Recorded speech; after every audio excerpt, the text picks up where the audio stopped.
You to the following presentation of the Southeastern Conference. The defending national champs against the #1 team in the country, Tennessee. Alabama, LSU, buckle up and enjoy. Stetson breaks the tackle, goes for the pylon, that's a touchdown. Throws it back line of the end zone, reaching catch, he got the feet in, touchdown. Hooker, deep ball, intercepted. Georgia remains undefeated. Kelly says we're going for two and the dub. Daniels for the win. It's good. LSU does it.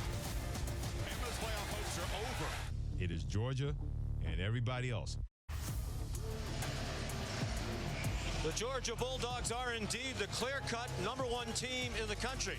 After last week's convincing win over previously top-ranked Tennessee, tonight they take on their fellow Bulldogs from Mississippi State on a chilly night here at Davis-Wade Stadium in Starkville. This is the SEC on ESPN, and welcome everyone to College Football Primetime, presented by Subway. Sean McDonough along with Todd Blackledge, delighted to have you with us. We'll be joined shortly by Molly McGrath. And Todd, it really did feel in some ways last Saturday like a passing of the torch when we talk about the premier college football team in America right now. Georgia, the convincing win, back to #1, defending national champs. Alabama, in all likelihood, out of the picture when it comes to the national title this year. But that whole conversation could change again tonight. It could, but it was a very definitive statement. And Georgia, we've seen all the teams in the top 4. They're the most dominant-looking team on both sides of the ball, and we know the way they recruited. It's going to be very difficult to knock them off of that perch. And certainly a dangerous game here tonight against a very good Mississippi State team that is 6-3, 5-0 here at home with the cacophony of the cowbells, and nobody in a Georgia uniform has played here. Well, and also, the last time they truly went on the road at Missouri, they struggled. Turned the ball over, weren't sharp. They escaped with a 26-22 win. We'll see how they handle it here tonight. Tremendous atmosphere, as usual, here in Starkville, as Kirby Smart leads the #1 team in the country, the Georgia Bulldogs, onto the field. Reaching catch, touchdown.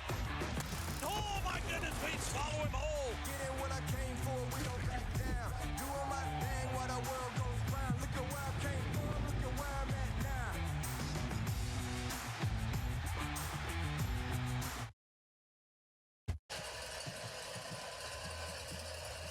A view from the AT&T 5G Skycam. Todd, delighted it's back with us tonight. We couldn't fly it last week in windy Evanston, Illinois, but basically a windless night. Temperature 41 degrees at kickoff here in the Golden Triangle of Northeast Mississippi. And another touchback by Jack Podlesny. And the fighting spirit moment is brought to you by Modelo. Well, Todd Monken, the offensive coordinator, put Jalen Carter in at fullback. They fumbled the snap on first down. We're lucky to get the ball back. They kept Carter in on second down. Tried the power run. It got stuffed. On third down, they kept Carter in. And Mississippi State somehow forgot about Brock Bowers, expecting run with that big guy in at fullback. And Georgia got the touchdown. A great start on both sides of the ball for Georgia. They forced a 3-and-out in the opening Mississippi State possession. Jo'quavious Marks. They don't run it a lot, but they run it more frequently this season than they have in the previous 2 under Mike Leach, and that's out to the 39 and a first down. Well, they don't normally play with 2 backs in the backfield. This is one of the few times they follow with the lead block, and a nice job by Marks bouncing that outside for a good gain.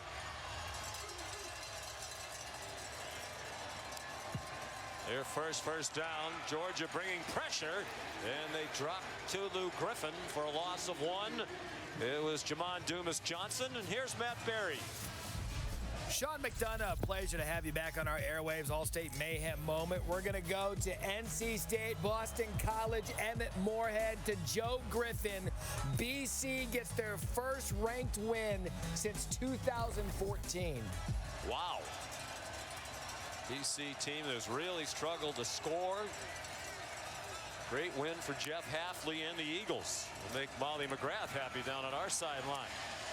Here's Marks off right guard to the 43-yard line. Dumas Johnson the tackle again. He's their leading tackler for the season, the linebacker.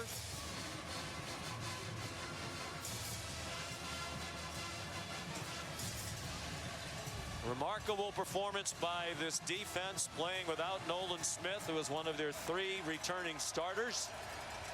Even with 8 defensive players drafted, 5 in the first round, they're just about exactly the same statistically as they were a year ago. And there's Jalen Carter to stop that play for no gain. It was Marks again. Now you try to run a draw on third down, think you might pull him, but Jalen Carter just too quick off the ball. Just gets right by the center, LaQuinston Sharp, and makes the play at the line of scrimmage. And Jalen Carter has that ability to win one-on-one battles and make those kind of plays. Number 2 on Mel Kiper's big board, only Will Anderson, outstanding defensive end for Alabama, ahead of him. Georgopoulos. And that center, LaQuinston Sharp, who he whipped, is their best offensive lineman, according to Coach Leach. Another good punt down to the 12-yard line. A 45-yarder.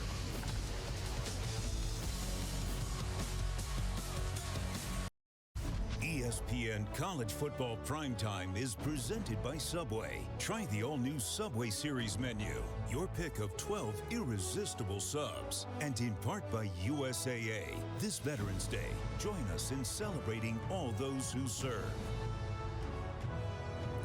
My name is Sergeant First Class Tamika Wilcox, assigned to the United States Army Marshalship Unit. And as a soldier in the home of champions, go Dogs!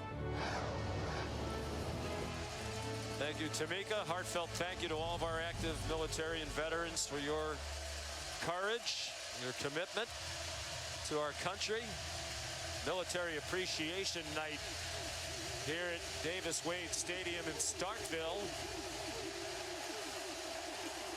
They still have the cowbells clanging, even with the rough start for the home team. On first down, Dejon Edwards, their leading rusher, got to the 25-yard line. So Georgia can clinch the East with a win here. And congratulations to Brian Kelly and the LSU Tigers. They have clinched the West. They started the day needing a win over Arkansas and an Ole Miss loss in Oxford tonight against Alabama. Both of those things happened. So if Georgia wins this one, Kirby Smart will take on Brian Kelly and the LSU Tigers in Atlanta for the SEC championship. Stetson Bennett, high throw, not sure if that was intentional or not, over the head of Brock Bowers. And here comes third down and 6. Sean, after that touchdown, Georgia offensive players were walking off the field ringing invisible cowbells, and O-line coach Stacy Searle said, "We know it's going to be loud, but if you do what you just did, you'll quiet them down." And players are complaining about the noise, saying it's louder than they thought, but it is not killing their confidence, Sean. The first time I've done a football game here, been here for basketball, it is extremely loud. Some question why it's allowed. It's a pretty neat tradition here. Brock Bowers did not get the first down. Stopped by Jet Johnson. And it's 4th down and 1, and Kirby Smart sends his punter on, Brett Thorson, for just the 23rd time all year. And this is game number 10. Yeah. He had a huge play in that win over Tennessee, a 75-yard punt that rolled out of bounds at the 1. Davion Thomas back for it, standing at his own 35. Orson's from Melbourne, Australia. Committed in April. He had never been to the United States. That one's not going to go 75. Thomas breaks a tackle and gets swung down at the 43-yard line by Malachi Starks. Campus Bookmart here on campus, they sell an estimated 200 cowbells a day on a typical home football weekend.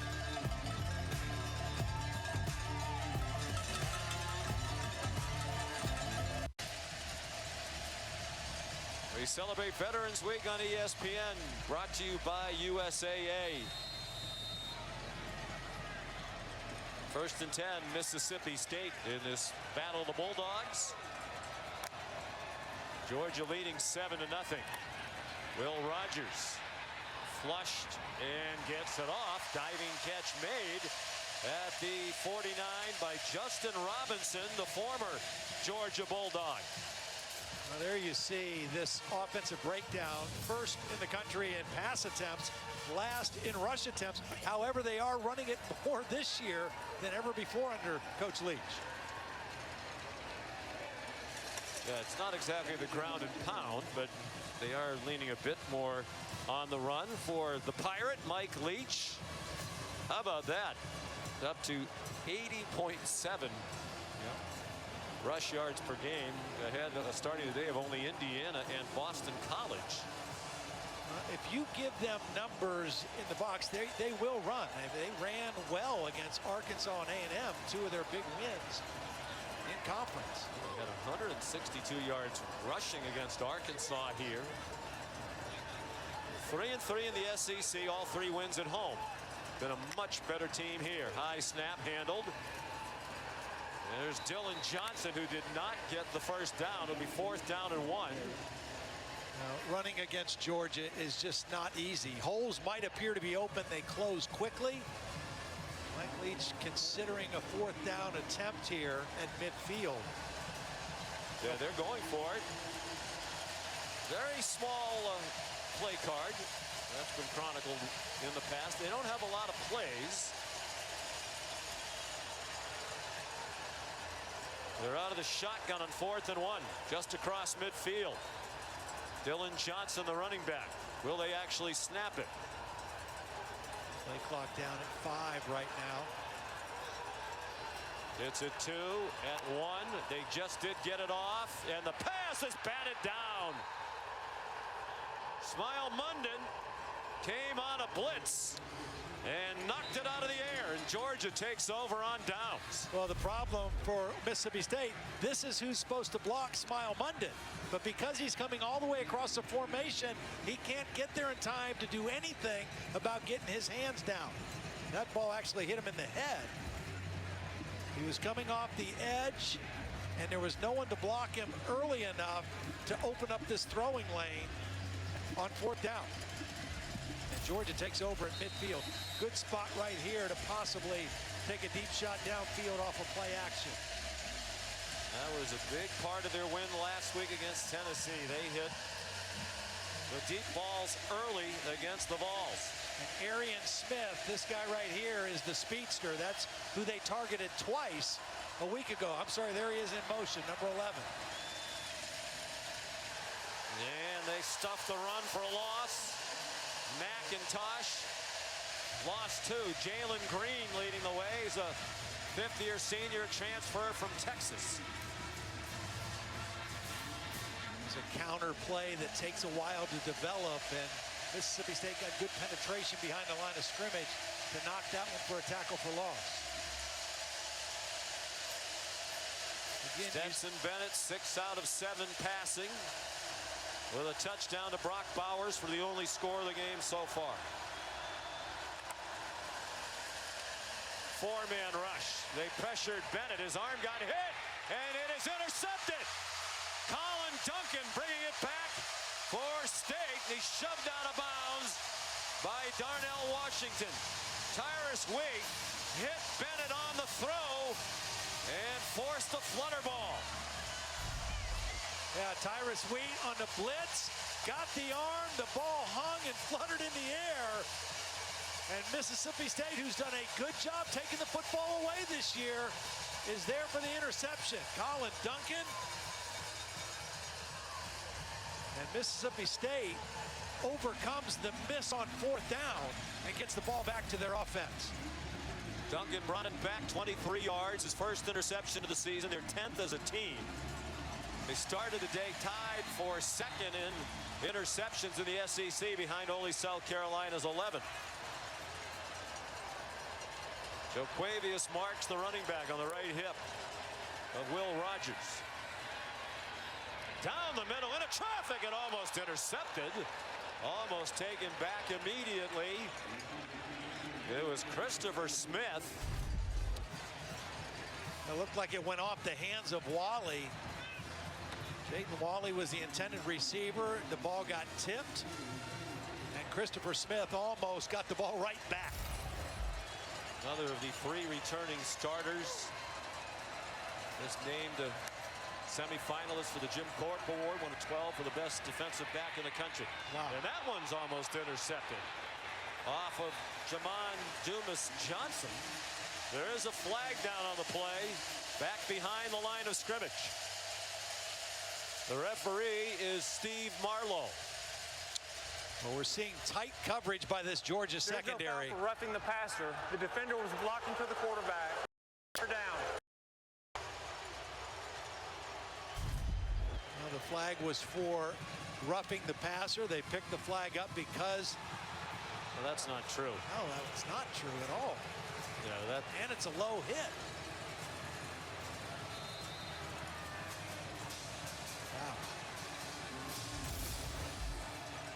Wow. Well, they got it right the first time. And Robert Beal got away with one there. Back in action. He left the game last week against Tennessee. Rodgers in full retreat, gets away from Munden and just throws it away. But Georgia catches a big break here, and it'll be a punt.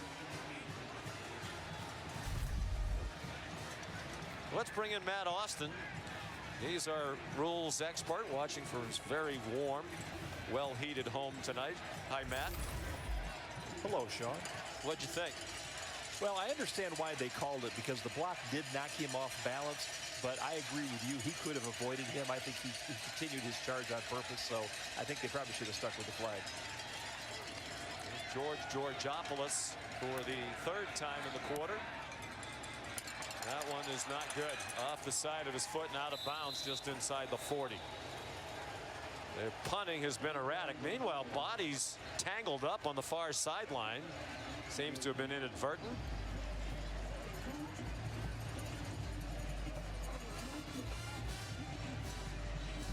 Georgia last week with their big win over Tennessee, and it really was some big plays early in the game. Stetson Bennett reads the safety down.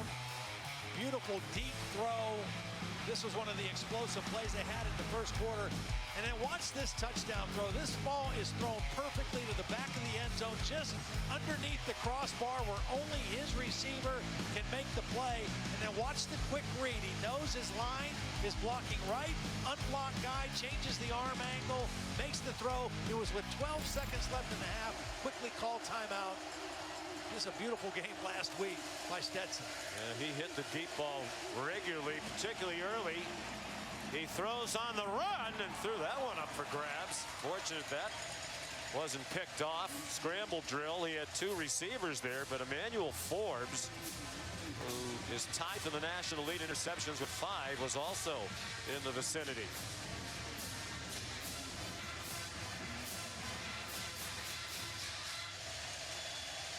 In the first quarter last week against the Vols, they hit pass plays of 52, 37, and 49. Dominated Tennessee to earn the #1 ranking. Will they still be there when we watch on Tuesday night?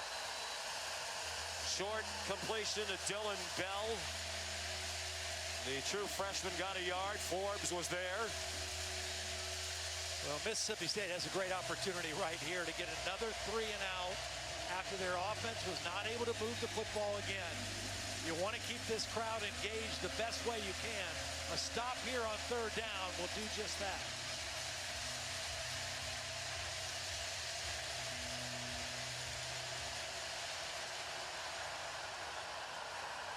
This is a great blitzer right here. Watson, the linebacker.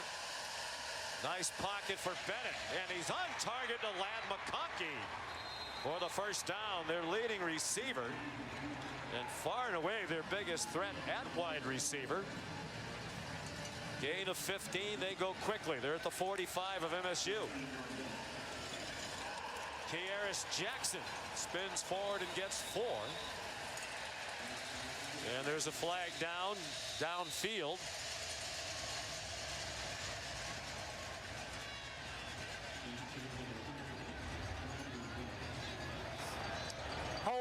Offense number 1. 10-yard penalty from the spot of the foul. First down. Marcus Rosemy-Jacksaint. Well, they hit the third down throw, and then they tried to go fast and go the wide receiver screen, and Jacksaint out there blocking for his mate was guilty of the hold. Brings it back to the Georgia 46.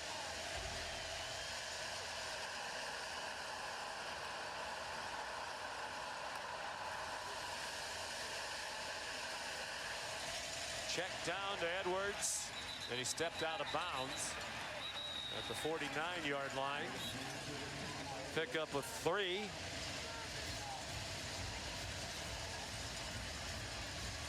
There's Todd Monken. What a tremendous job he has done. You know, it's one thing to have the tight ends, but to devise all these creative ways to use them and involve the running backs in the passing game without a lot of big threats at wide receiver, he deserves a lot of credit. Back in Mississippi, where he was the head coach for 3 years at Southern Miss, down in Hattiesburg. Bowers takes off after the catch, and there's a flag down on the tackle. He got to the 40. That's short of the first down, but are they going to add something to the end of it?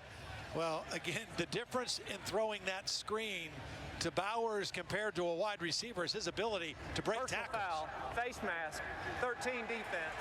The 15-yard penalty from the end of the run. Automatic first down. Brock Bowers is the most dynamic player on the Georgia football team. He's the best receiver. He's probably the best runner. There's the face mask by Forbes at the end of the tackle. But you just get this guy the football and good things happen. I mean, he's got receiver skills, he's got running back skills, and he's got strength. He's 6'4", 230. Runs just under a 4.5 40. Kendall Milton stopped for no gain on the last play of the first quarter. Brock Bowers, the only touchdown. Number 1 Georgia on the move as we head to the second quarter here in Starkville.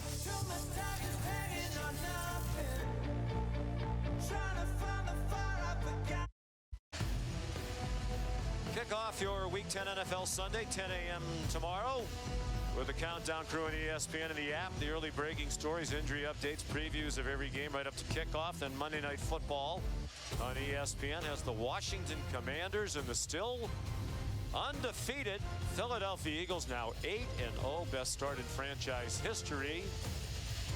They haven't trailed in the second half of a game this year. And Georgia off to a fast start again. They've outscored their opponents now 95-9 in the first quarter this season, leading 7-0 after one here. Here's Bowers again. And it took a lot for Nathaniel Bookie Watson to get him down.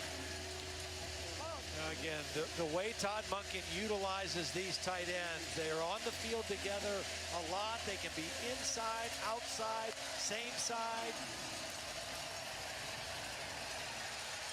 McIntosh, play stopped. Looks to be a little bit short of the line to gain. Bookie Watson in there again. I think Kirby might go for it here. They've got good momentum, moving the football. Remember the last time they tried to go a quick huddle and quarterback sneak, they bobbled the snap down at the goal line on the other end. And they look like they're going to do the sugar huddle again, meaning they're going to come right out and snap the ball quickly. They got to make sure they secure the snap, though. Dejon Edwards, the running back. Will they actually snap it? Yes, they will. Stetson Bennett surges forward, looks to have the first down. Not a big guy, 5'10 and a half, 190 pounds. But a great competitor. When Kirby Smart was talking about him after last week's win, the big win, talked about competitive toughness. Yep. Yeah, I mean, he plays with a chip on his shoulder. I mean, you know, his story has been well documented. But he is the biggest reason why they're here right now. Their offense is at record pace right now, over 500 yards a game. After the play fake, checks it down to Darnell Washington. Good job by Buki Watson to get him across the boundary. Tough man to tackle at 6'7", 270 pounds.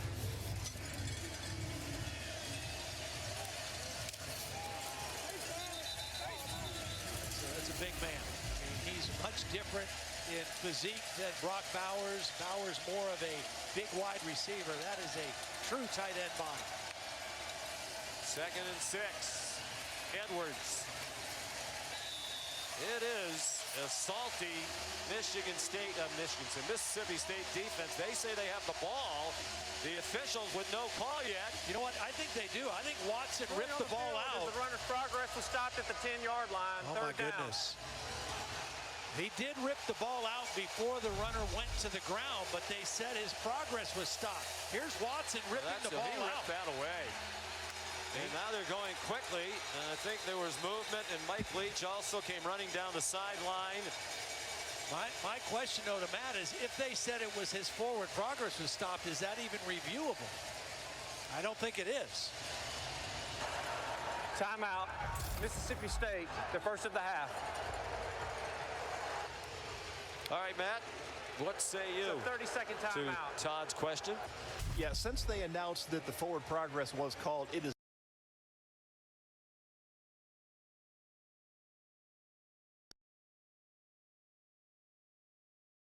first contact, and that did not happen here. As you said, it got ripped out later, so there's nothing replay can do with it. Do you think that's forward progress on that play? My goodness. Well, it's very subjective. If you don't call forward progress and then he gains 4 more yards or 5 more yards and gets a first down, then the defense is mad. Yeah. If he starts getting driven back and the ball comes out and you got a fumble, now the offense is mad. So it's a gut call. When you see the runner stood up and start to go backwards, you blow it dead. I think, we've all watched a lot of college football. More often than not, the whistle doesn't sound, at least till the man's on the ground. You hear it sounding while he's still in the air and having the ball ripped away. Still on his feet. Mike Leach had a long conversation with the officials, but they're not going to review it because, as Todd and Matt pointed out, they can't. Buki Watson, we looked at his nickname, B-O-O-K-I-E. We said, does this have something to do with wagering? He said, no, I am a little Buki. Yeah. My dad was Big Buki. Mike Leach still really upset. He's all the way down to the 10-yard line. Well, you got both tight ends on the same side now initially. Here they are over here, Washington and Bowers to the short side of the field. You think they wouldn't lose track of them this time, but they did. Darnell Washington was open. The pass was behind him, and he couldn't corral it. The reason the pass was behind him is because Stetson Bennett was trying to throw away from the defender. Washington was looking over his inside shoulder, but there was a defender there, and so Bennett tried to throw to with a back shoulder, and he just threw it a little too far to the outside. So here's the field goal team. There's Jack Podlesny, the senior. He's had a terrific career. Made 83.6% of his field goals, 51 out of 61 in total. And that one is good. And the crowd boos, and I think they have an argument. Not only on that one, but on the picked up flag on the roughing the passer as well. 10-0 Georgia early in the second quarter. Matt Derry back in our college football studio. Good game in the Pacific Northwest tonight. Washington and Oregon. Wayne Talapapa right up the gut. Huskies lead early, 7-3. Oregon has not lost since they were hammered by Georgia in the opener for both teams in Atlanta back on September 3rd. They won 8 in a row. They're in the college football playoff picture. It seems unimaginable given the way it went for them on opening night. Podlesny, a short pop-up kickoff. Simeon Price. They kicked it away from the very dangerous Tulu Griffin. The Georgia defense just continues to shine. Jalen Carter, he's back healthy. He is having an outstanding game so far, spying on the quarterback, rushing late, been a factor in the run game, whipping one-on-one matchups. Again, this is a defense that lost so many guys to the NFL last year, and yet their productivity and their stats defensively are almost identical to what was considered a historic defense a year ago. Last year they gave up 10.8 points per game, or 10.2 points per game. This year it's 10.8. Christopher Smith rallying quickly to the ball to drop Rufus Harvey for a short gain.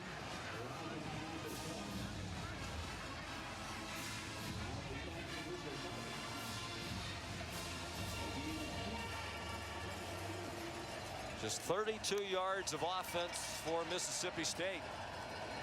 Quick slant caught, first down. Harvey again.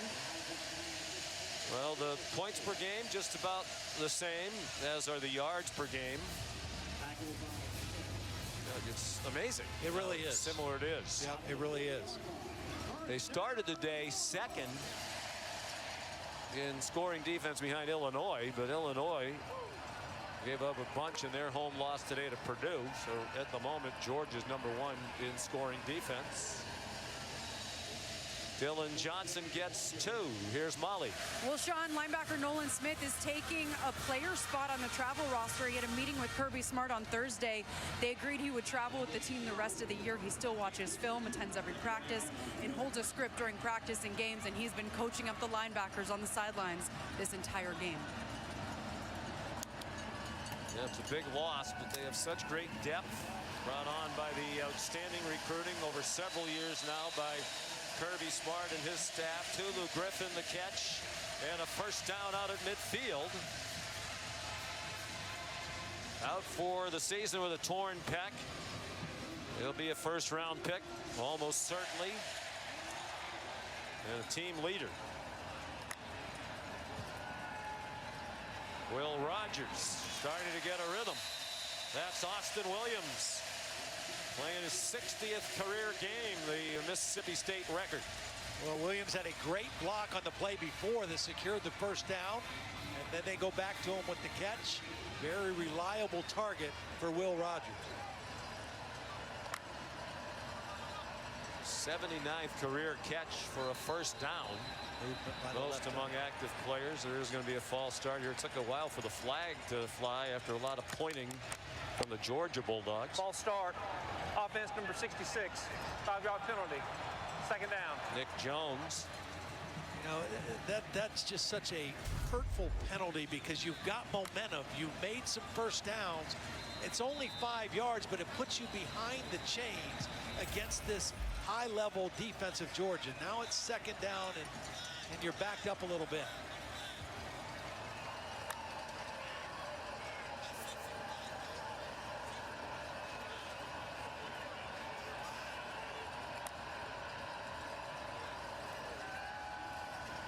Rogers under pressure. Still got it to his man for a first down. It's Justin Robinson again. Spent a couple of years at Georgia, and Rogers reintroduced to Jalen Carter on the throw. Yeah, because of the pressure, he wasn't really able to step into that throw, but Robinson's a big-bodied receiver and was able to shield the defender away. Georgia coaches have a lot of respect for Will Rogers in a big game, in a very hard-fought game. Last time these two teams played 2020 in Athens. 7-point Georgia win. Rufus Harvey to the 27. Matter of fact, Tom, we talked to Kirby Smart last night. He said, you know, to me, if you set the mold for an air raid quarterback, Will Rogers really has everything you're looking for. He's very accurate, which you have to be, and he's great with his eyes. Kirby said he's very difficult to confuse because he knows what he's looking at and where to go with the football. 6 for 6 on the drive. Given time, checks it down. Williams lunged for the First down didn't get there. Smile Munden, who's had an active first half, made the tackle. Munden is one of those new starters on this Georgia defense, taking over on the inside. Very good player in space. Can run, can cover. And a sophomore from Dallas, Georgia, probably 4-down territory. They had 3rd and short in the first quarter. It became 4th and short, and they didn't get it. They'd like to get it on 3rd down, and they do. Out wide to Tulu Griffin. They have 5 different players who came into tonight with 30 catches or more. Yeah, the whole basis of this offense is we're going to get somebody open. We just have to make sure the quarterback can read it and throw to the open space, and that time perfect timing on the slant. 7 minutes to go in the half. 10-0 Georgia, but the best possession by far for Mississippi State. Dylan Johnson broke a tackle, got away from Zion Logue, and finally got taken down by Christopher Smith. I'm sure that Mike Leach happy to have Dylan Johnson available. He was their leading rusher coming in, but he got injured against Kentucky, did not play in the loss to Alabama, played sparingly last week, was not 100%, but back out there a lot more tonight. Combination of him and Jo'quavious Marks, pretty good 1-2 punch.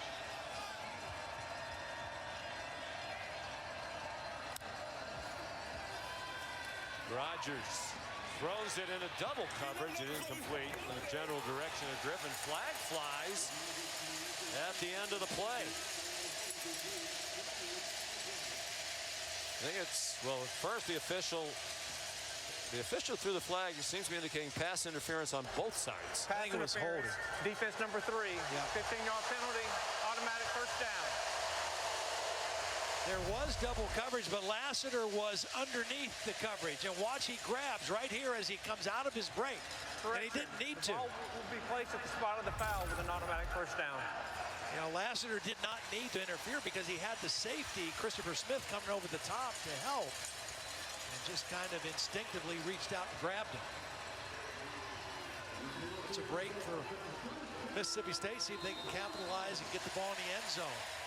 The team in the red zone, 25 of 27 in terms of scoring in the red zone. And a lot of touchdowns. 22 of those 25 scores are touchdowns. Two of the best red zone offenses in the country. Georgia's been the best in the country this year. Back to the end zone, one-handed catch, and then it comes out. Would have been out of bounds anyway for Justin Robinson, a tall target along the back line at 6'4".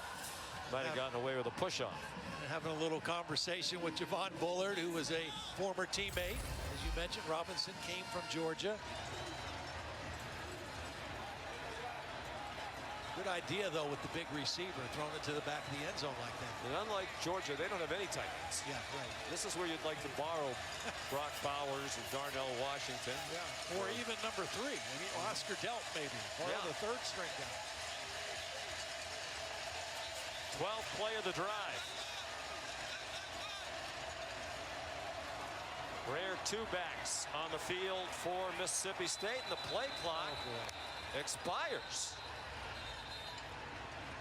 The only question, did Mississippi State get a timeout called before the flag? Game, timeout, Mississippi State, their second of the half. They did. Should be a 30-second timeout.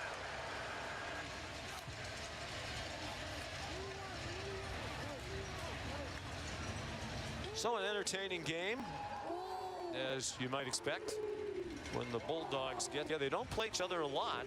Right.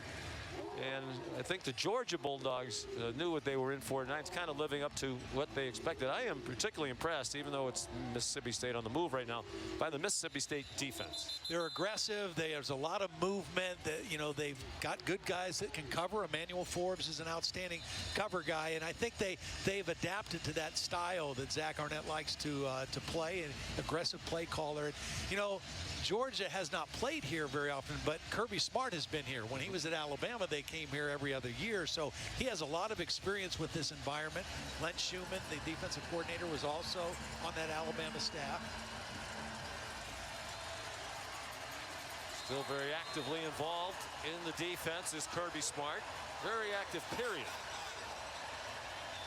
Almost as many plays on this drive as they had the entire game. For the goal line and incomplete. Malachi Starks had the coverage on Rufus Harvey. What a freshman year he's had. Right from the opener against Oregon when he had an interception. He has 2 now, tied for their team lead. The thing that impresses me about him as much as anything on film is how well he tackles. Take a look at the red zone. Georgia's defense best in the country at keeping people out of the end zone. Mississippi State second best on offense. A touchdown percentage high because Mike Leach doesn't like to kick field goals. See if he does if they get stopped here. They try to sneak in the run. It gained 3 yards, but not enough. Jo'quavious Marks stood up at the 2. Similar running play that they won the game last week in overtime against Auburn. What would you do here? He's obviously pondering this decision. See, I would like to get points. Because your defense held them to a field goal the last time, if you kick a field goal, it's still a 1-possession game. Looked like it pained him to send the field goal unit out. You got to pay off this drive with points. Your defense is playing hard. It's a 1-possession game if you convert here. Massimo Biscardi. Essentially an extra point. The play clock is running out again, and they stop it. So it'll become a 26-yard attempt. Delay of game, offense, 5-yard penalty, 4th down. That's as much on Mike Leach and his hesitancy of whether he wanted to go for it or not. Yep. They weren't able to get out there and get the operation done quickly enough. The kicking has been a little up and down. He's used 2 kickers. He's not afraid to make some moves. But Biscardi had a big kick last week. He kicked a 44-yarder with 29 seconds to go to force overtime against Auburn. They blew a 21-point lead in that game. And he actually had to make it 3 times because twice Cadillac Williams used timeouts right on the snap. And on those 2 and on the one that counted, he made all 3 of them. And he's right down the middle. From 25 officially. When we come back, Todd will have his taste of the town. You got enough food? Brought to you by DoorDash.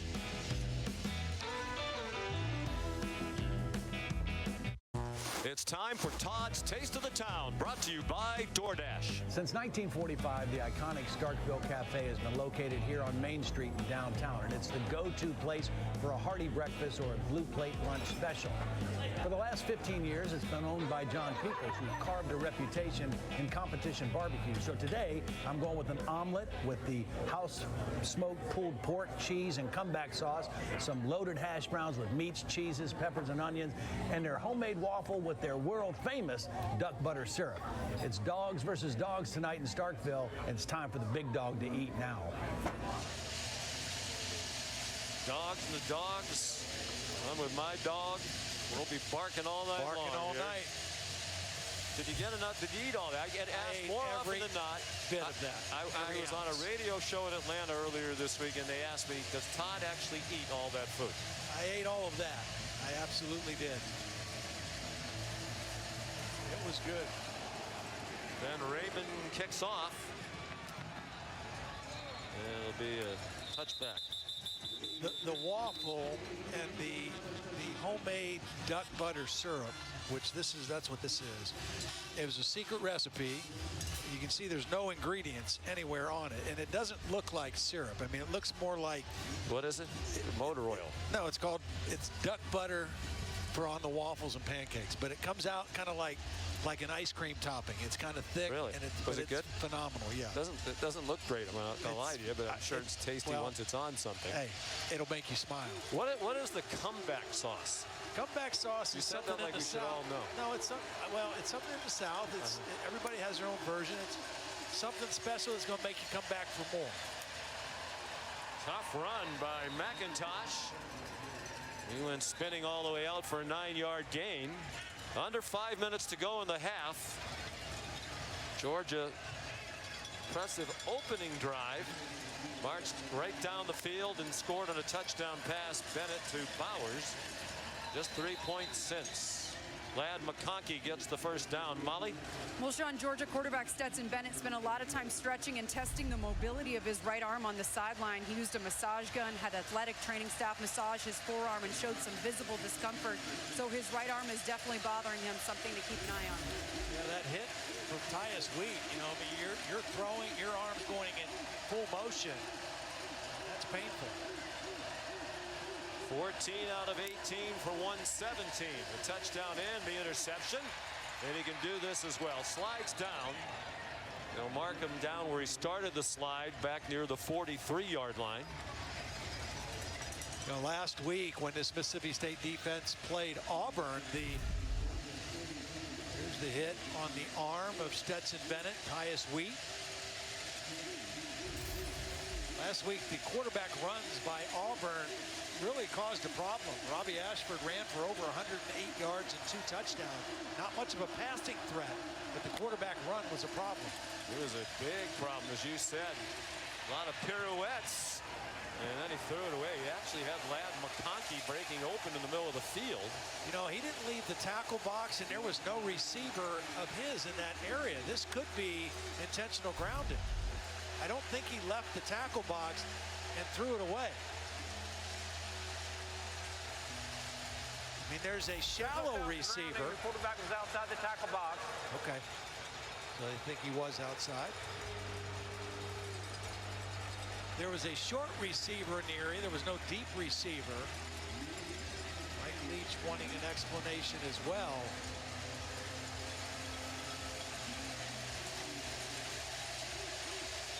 '61-year-old head coach.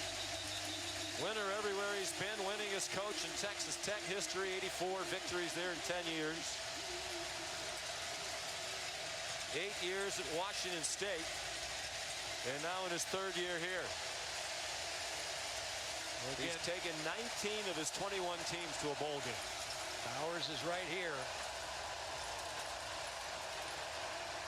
3rd down and 5.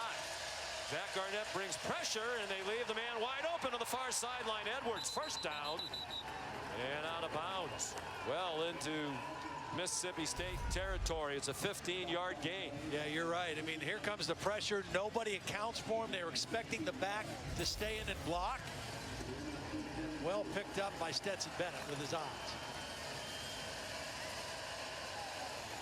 Bennett for Kearis Jackson. What a catch. What a grab. He plucked it away from Emmanuel Forbes for a first down for Georgia at the 14-yard line. What body control, because Forbes was in good position. And Kearis Jackson just made a wonderful play.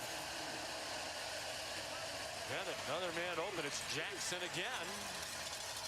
He caught the winning touchdown in the 4th quarter in Athens in 2020. A 40-yard touchdown that broke the 24-24 all tie and was the final score of the game, the Georgia 31-24 win. Bennett, shake and bake, touchdown. Stetson Bennett. Wow. Colin Duncan. Where is your athletic supporter, my man? Watch this move by Stetson Bennett. 96 for Georgia is wearing 44. Wow. He had a 13-yard touchdown on 3rd down last week to start the scoring against Tennessee, and shows you again what he can do with his legs. That you don't coach that. No. You just take advantage of it if you're Todd Monken.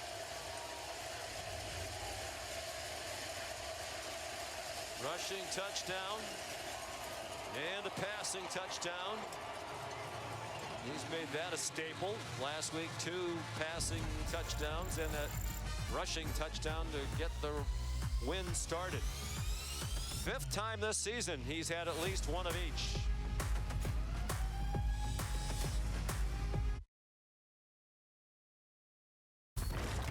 What's in the box? Here's what you have. Matt Berry back in our college football studios. Trust me, the Florida State-Syracuse game is on. ABC, TCU, and Texas, North Carolina, Wake Forest, and a shootout on ESPN2.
Rogers' pass is caught by Jaden Walley. A gain of 47 yards. Down to the Georgia 20-yard line, where it's first down, Bulldogs.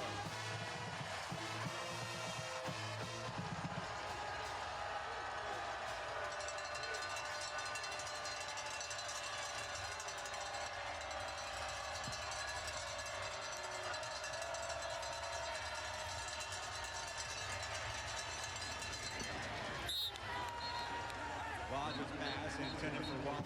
Still in the pass. Second down and 10.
Rogers' pass intended. Well, no sign of the field goal team yet. It's 4th down and 8. When we talked to Glenn Schumann, he said that Mike Leach is going to go for the field goal now, but he said in the games that they've lost, where they've struggled is in critical downs, 3rd down and 4th down. Teams have stopped them, and that's been true. In their 6 wins, they were very effective on 3rd and 4th down. And not so much in the games they lost, the 3 games they lost to LSU, Kentucky, and Alabama. Massimo Biscardi, transfer from Coastal Carolina. It's good from 36. You're watching College Football Primetime on ESPN, presented by Subway.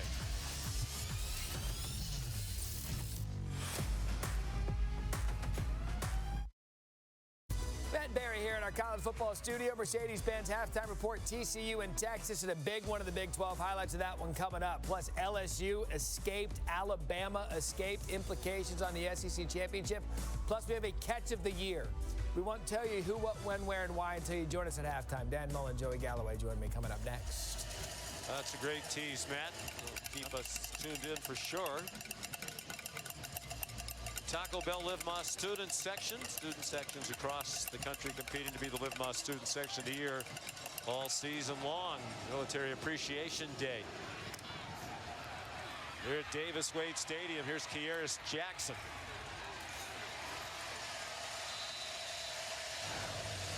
Stopped at the 20. We particularly want to salute the veterans on our crew. Paul Bush does a great job down on the field with the audio. U.S. Navy veteran. And there's Ron Parker, Army veteran, driving the car. Hello, Ron. You're on TV. And two of the all-time great guys, too. Ron's also the executive producer of Taste of the Town. Really? Yeah. Oh, yeah. Is that a paid No, job? it's a volunteer job, but he enjoys it. Does he at least get to eat as part of it? He does. He does. He gets to hold the light, and then he eats. 42 seconds to go. Georgia throwing a pass on first down. They do have all 3 timeouts left. It's Ladd McConkey to the 27. They will go quickly with a half-minute to go. Trusting Stetson Bennett not to make a big mistake, and he threw that one away over the head of Kenny McIntosh. The touchdown pass tonight, 51st of his career. Now tied with Matthew Stafford for 5th in school history.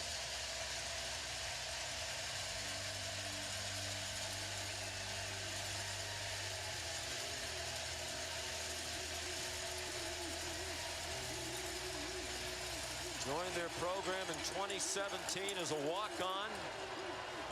This is the first season he was the clear-cut starter to start the year. And he has had a tremendous season. Dumps it off, incomplete. Well, now with the decision to play it like that, Todd, you know, they're going to have to punt, and they've left some time for Mississippi State and a timeout. And I wouldn't be surprised if Mississippi State goes after the punt first and foremost. I mean, you got to see if you can get to the punter first. You've got one timeout if your offense does get the football. They've only had the one explosive pass play in the first half, and that was in the last possession. Xavion Thomas.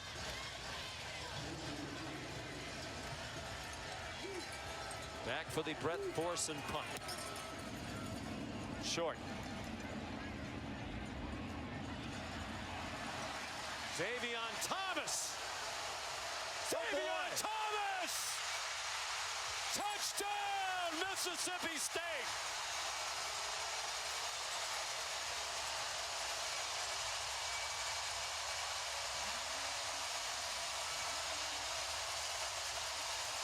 Kirby Smart got greedy at the end of the half, and he paid a big price.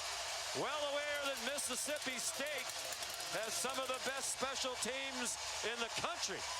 Well, Keely Ringo missed a tackle. He was the first guy down there and missed a tackle. The punt was short and it was low, and credit Thomas for picking it up on the bounce and not just playing it safe and moving away from it. 63 yards. And now timeout, Mississippi State, their third and final. Mike Leach, timeout. You wonder if he's thinking about going for two here. Xavion Thomas, true freshman from Woodmere, Louisiana. Well, you see the missed tackle and a great block by Marcus Banks, number 1, on Erickson. And then he got to the sideline. There's the missed tackle. Here's the block. And just well executed down the sideline. The special teams, particularly the return units for Mississippi State, have been outstanding all season. Yeah, it have been for a few years. I mean, that's why you're playing with fire, and when you play it, they did. And you made the point earlier, Georgia's going to get the ball to start the second half. Right. 2 incomplete passes, stopped the clock. Mississippi State didn't even have to use a timeout. They didn't have to do anything. And they set up the punt return and ended up getting more than they even hoped they could get, which was with a touchdown. It does look like they're going to go for 2 after the timeout.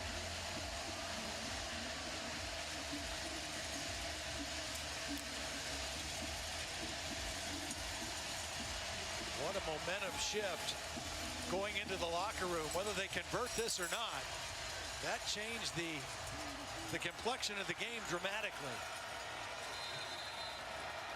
Dylan Johnson, the running back. 3 receivers to the left.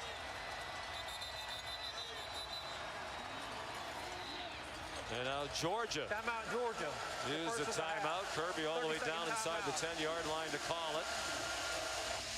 That's just like basketball when you line up for an out-of-bounds play. You know, you want to see what the offense, the formation they're lined up in. Now you want to change your defensive call. You got to wonder if Mississippi State has any kind of a quarterback run in their arsenal here. Georgia got the ball with 3 timeouts, about 45 seconds left in the half. They got a completion on first down, but it was short of the first, not 10 yards. Then they went incomplete on second down and short, and incomplete on third down. And that led to this punt return by Xavion Thomas, perfectly executed down the Mississippi State sidelines. A low punt, fielded on the bounce, and Mississippi State turns the game around. They do change the formation. 2 receivers to each side and very wide. 2 of them outside the numbers. Quick slant, low throw, incomplete, intended for Griffin. I think some of the fans of the other end thought it was caught. They started to ring the cowbells, but it was not. Working on Lassiter. I mean, that's a good play by Lassiter, and that's a good spot for the football. Low and away from the defender. You hope your guy has some toughness and can go down and make that catch, because that's where you have to put it as the quarterback. Well, as they come back to the sideline, no chairs to sit in. If you watched the game against Auburn last week, Mike Leach didn't like the play of the wide receivers, and in particular felt like they were enjoying sitting on the sideline in chairs, talking to each other more than they were enjoying playing in the game. So in the middle of the game, he walked back behind the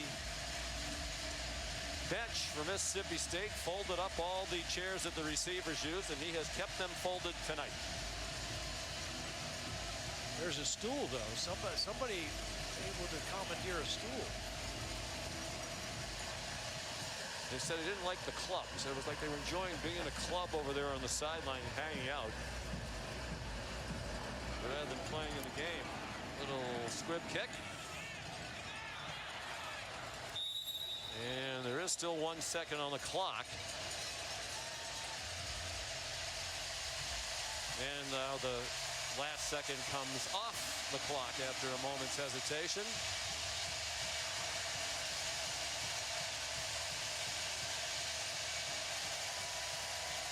So the punt return touchdown has changed the tenor of this and raised the volume of the cowbells. Here's Molly with Mike Leach. Coach, what a momentum shift. How huge was that Xavier Thomas touchdown heading into the locker room? That's big. I mean, every play's important in a game like this. So, yeah.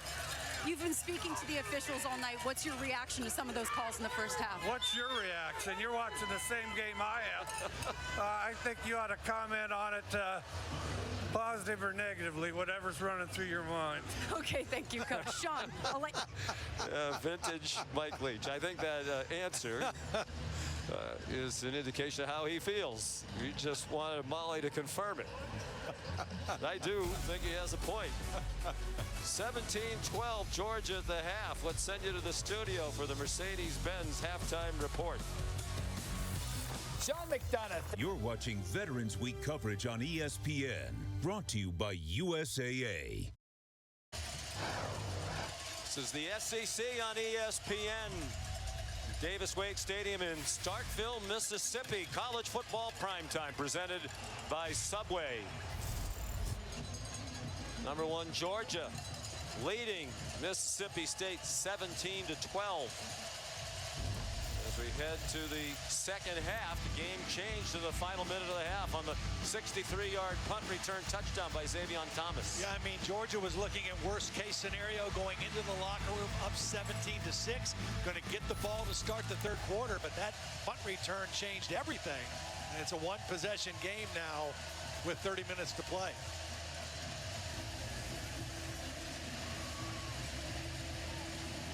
Here's Jackson back for the kickoff from Ben Raven, Stetson Bennett, and the Bulldogs offense will get the ball first. Of course, they're both the Bulldogs. There are 14 Bulldogs in FBS and FCS football, and these two are putting on a very nice show for us here tonight. Both defenses are playing really, really well. I mean, the offenses have had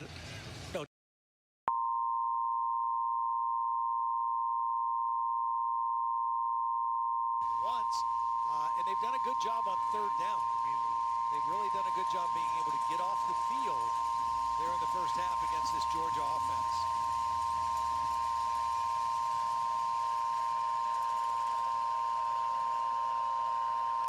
Bennett 18 out of 25 in the first half. Hands it off to Kenny McIntosh for a 6-yard run. Here's Molly McGrath. Well, Georgia head coach Kirby Smart was really frustrated with how that first half ended. He said, I was really disappointed because we didn't cover that punt return touchdown well. We didn't have as many speed guys on the field. And he said that sequence at the end of the half really changed the momentum of the game and brought Mississippi State's fans back into it. He wants his team to cover better and stay confident in the face of adversity, and admitted that the crowd has gotten to his team at times during this game, Sean. They marched right down the field on the opening drive. Haven't been as impressive. Here comes Ladd McConkey. He's got Ladd great McConkey. He may go. Ladd McConkey. Touchdown, Georgia. 70 yards.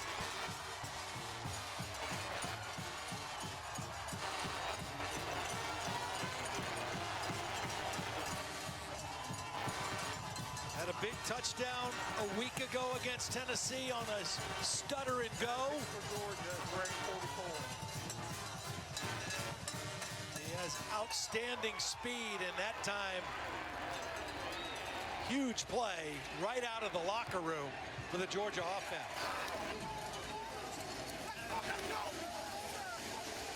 70-yard run for McConkey. Longest run given up by Mississippi State this year. And Jack Podlesny added the extra point. Well, McConkey gets the touchdown, but watch Darnell Washington get out on the perimeter and get the key block to seal the edge for McConkey. The big man out there secures the corner.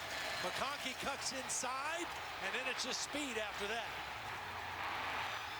Ladd McConkey, the leading receiver coming into the game. Number 8 for Georgia is now wearing 26. Couple big plays last week, and as we take a look from the Progressive Pylon Cam, a big play to start the third quarter for this Georgia football team.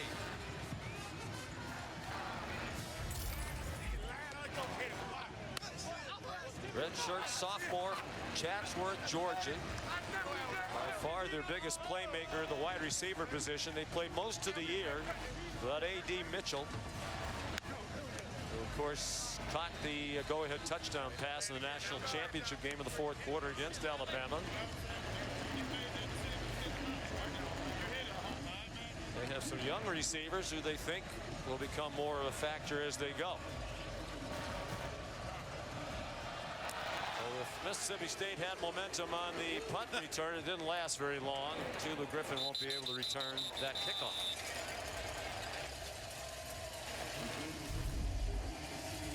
Again, a little misdirection play.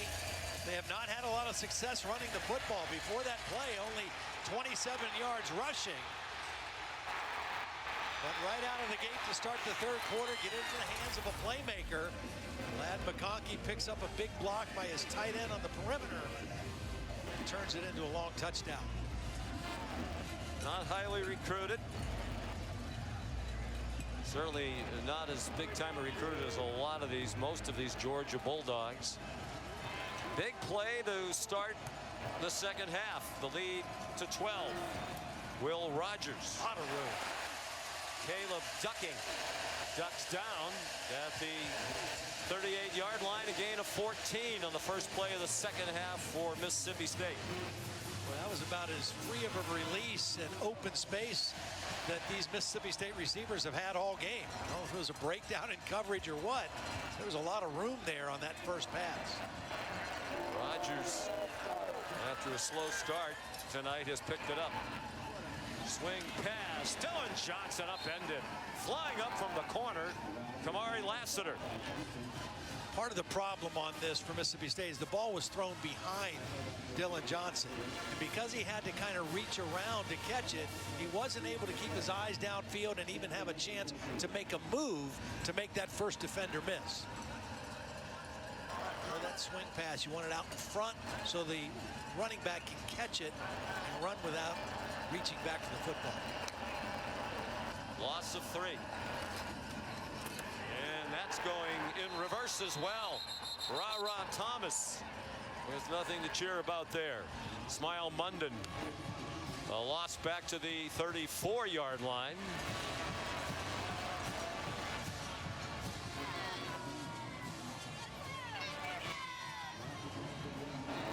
Good first play of the possession, and then back-to-back plays going backwards for Glenn Schumann's defense.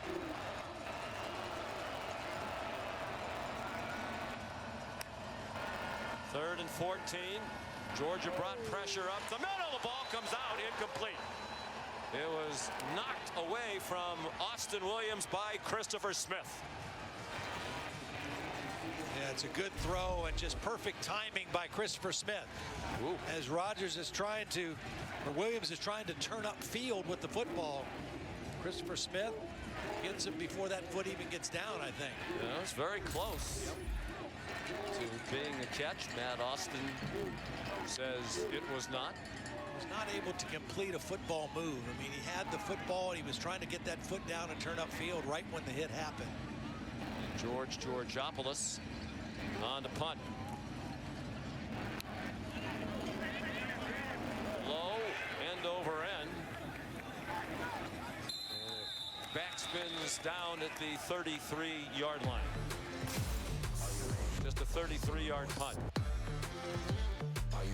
Ladd McConkey with an electric start to the second half for the Bulldogs from Athens, Georgia. They're up by 12.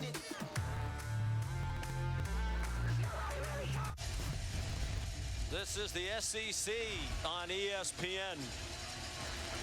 Georgia trying to wrap up the SEC East tonight. The West already decided today. LSU will play in Atlanta. It'll be against Georgia if the Bulldogs go on to win this one.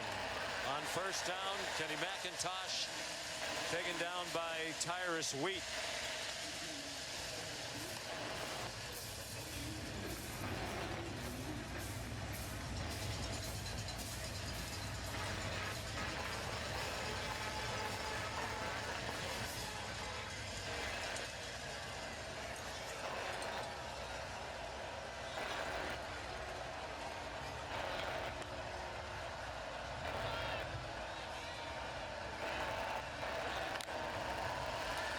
Stetson Bennett, pressure coming, throws through the hands of his intended receiver. It was intended for Marcus Rosemy-Jackson, and he was well covered. Emmanuel Forbes is right there with him. He's reading the eyes, and when he saw the hands go up, he just got that hand up in between the hands of the receiver. That's just well played by Emmanuel Forbes, playing the football. Forbes, one of the 12 semifinalists for the Thorpe Award, is the best DB in the country. Third down and 8. Feels like a big play, even though we're early in the third quarter. Four-man rush, lots of time. Stetson Bennett for Jackson. Here's Jackson, another deep ball catch to the 34. The 30-yard pickup. It was a beautiful throw. Watch, he's going to just drop it in this area right here. Beautiful throw, touch by Stetson Bennett. Wow. And the safety coming over the top to help, or the corner, Richardson, just a little bit late to get there. Made the tackle, but wasn't able to make a play on the football. What a throw. You know, and why not try it, Todd? Because if it's incomplete, you're going to punt anyway. Here's Bennett going deep again. And that one was closer to the defenders than it was to Kearis Jackson. Colin Duncan and Jackie Matthews in double coverage. Here's Jackson, a little winded, comes off. Good player and by all accounts a terrific guy. One of the 11 players around the country selected to the All-State American Football Coaches Association Good Works team for the work Kearis does in the community.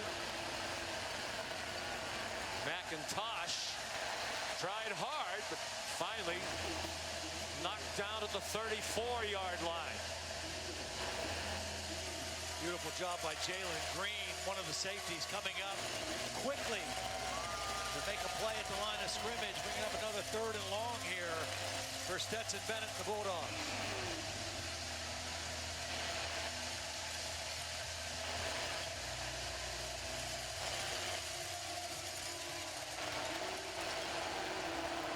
Powers has not been targeted yet in the second half. There he is right there in the slot.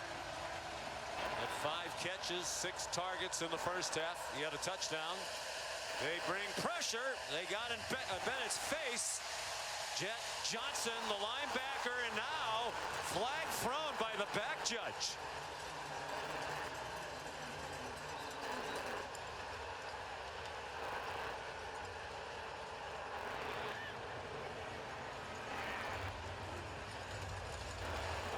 Pass interference. interference, defense number 13. Penalty comes with an automatic first down. As Forbes working against McConkey, and that's where Stetson is going with the ball.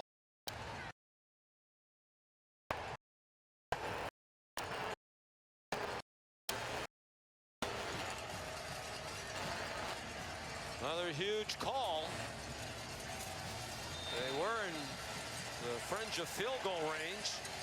Now they're in the red zone, where they've scored on all but one trip this season. McIntosh stopped after a gain of 3.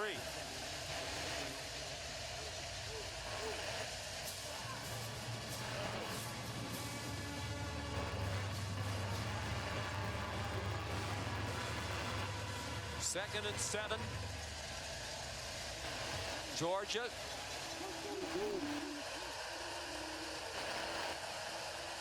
Came into tonight 50 scores on 51 red zone possessions, 98%.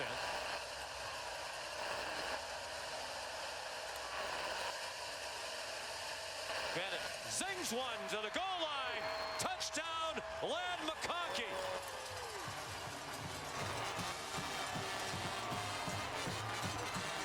The penalty against Forbes was huge, and it opens the door for a 17-yard receiving touchdown. He does a great job of attacking leverage of the defender. He's in the slot. The defender has inside position. He takes that away and cuts right in front of Jackie Matthews. And Stetson Bennett right on target with the football. 70-yard run to open the half. He had 80 career rushing yards before that play. And now the touchdown reception. And the pass interference call huge.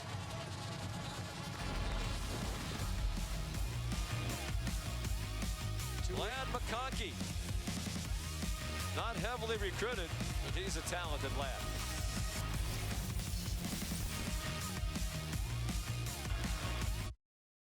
ESPN College Football Primetime, presented by Subway, is brought to you by Chick-fil-A.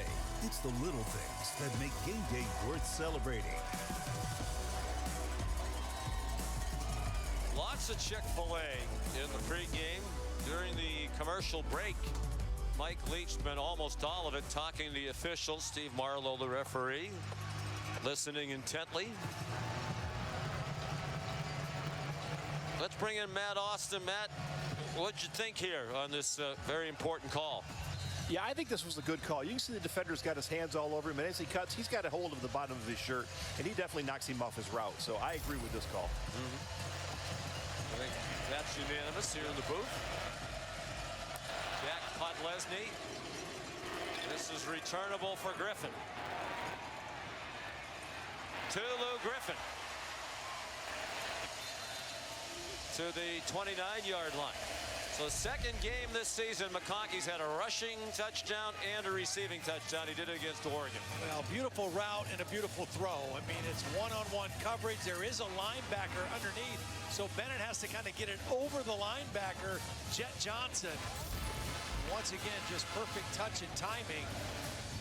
Has that chemistry with Ladd McConkey for sure. McConkey a big game a week ago against Tennessee. Back at it again tonight. He had 5 for 94 in terms of receptions and a touchdown against the Vols last week.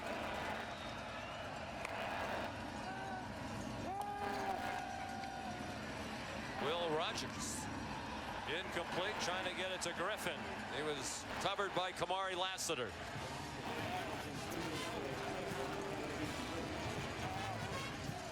Only 148 total yards for Mississippi State in the ball game. Coming in averaging over 400, but again, this Georgia defense just they are just stifling. I mean, they've been this way all season. What you do best, they take away.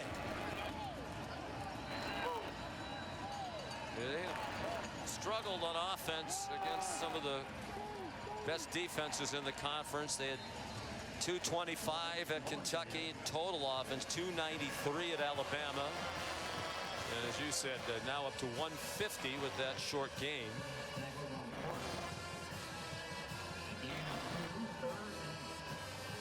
ball only 8 times tonight for 27 yards. Actually, we can make it 9 for 29 after that last play got 2. The problem with their inability to run is Georgia lines up with 2 safeties, all right? So that is to play pass defense. So the numbers should say you should be able to run, but it's hard to run against Georgia's 5. Extra rushers, and the pass incomplete, and there's a flag as Jaden Walley was being held by Javon Bullard.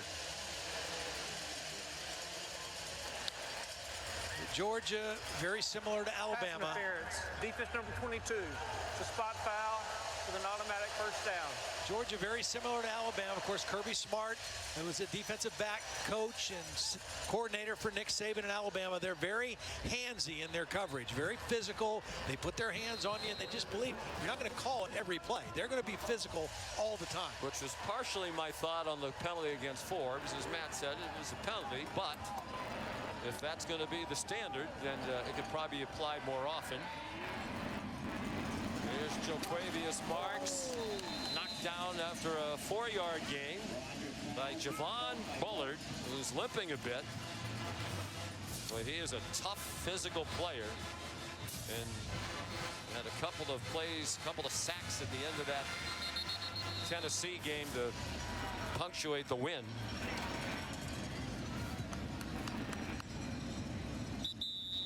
As they take a look at him, we'll step aside. Nearly midway through the 3rd quarter in Starkville.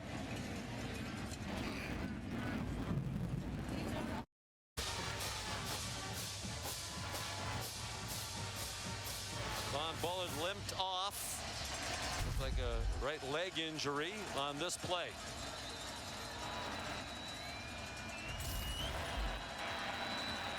Into the 10, he's come back out. He does have his helmet, Molly McGrath tells us, from the sideline. On 2nd and 6, Will Rogers throws it away. He was pressured by Tyrion Ingram Dawkins. A lot of throwaways for Will Rogers tonight. A lot of times he's had to leave the pocket. It's a good decision to throw it away, but now you're facing 3rd down against this Georgia defense, and that's one of the things they've done best all year, when they get you to 3rd down. Will Rogers never met a sack he liked, so he's going to throw it away. He was sacked 5 times last week against Auburn, and that was a real high. I mean, their pass protection has been a lot better than it was a week ago. He's throwing a deep ball, a little bit too deep. Well, Jaden Walley was open, and Will Rogers knows he missed a big opportunity there. They can lull you to sleep with all of those short throws, then they mix in the deep one. Well, he had Walley going deep, and he also had Robinson coming into the middle.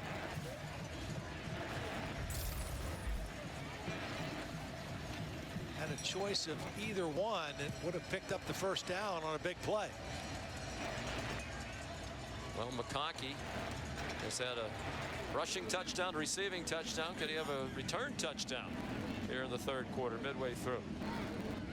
And down at distance, you have to be alert to a fake, too, if you're Georgia. Georgopoulos, low line drive, and caught with a fair catch at the 25-yard line. Well, college basketball's underway. The 12th annual State Farm Champions Classic tips off Tuesday. As usual, great matchups. It's back in Indianapolis this year. It'll start with number 4 Kentucky taking on Michigan State at 7. Then the exclusive reveal of the next college football playoff top 25 rankings with Reese and the guys, and Boo Corrigan, the committee chairman, and then Duke and Kansas. What a great night that'll be right here on ESPN Tuesday night. Reese Davis said earlier today on game day they'll talk fast, so they get right to that 2nd game of the doubleheader on time. Branson Robinson is in a running back. Bennett, design run, goes down for no gain.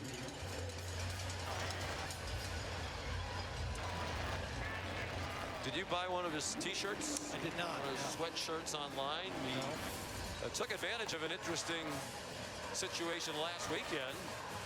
Got involved from an NIL perspective. Probably heard, Georgia fans certainly did, that the days leading up to the Tennessee game, Stetson Bennett's phone number got out there. Nothing doing for Branson Robinson. He apparently was bombarded by phone calls and text messages. When he scored the touchdown, you saw him make the gesture. It's in that picture. Well, they have started selling T-shirts and sweatshirts now online and say, call me. Here's the play. It was the first touchdown of the game. As usual, tremendous effort for 13-yard diving for the pylon. And he did the call me gesture. And a marketing and money-making opportunity was born. Yes. They look like pretty good-looking sweatshirts, too. He has it batted down, and is it intercepted? Looks like it is. No signal yet. And here it is, another interception, second of the night for the MSU defense. Rolling on the field is an interception by the defense. First down. I think it was intercepted right at the line of scrimmage. Tyrus Wheat just reached up with one hand, and I think he just pulled it off the body of the center, Cedric Van Pram. He wasn't going to get there for the sack. He bats it down. It's in between he and the center, and he just kind of grabs the football. The center had no idea where the football was. He's just pass protecting. What an athletic play. Boy, the more you watch him, the more you're impressed. Yep.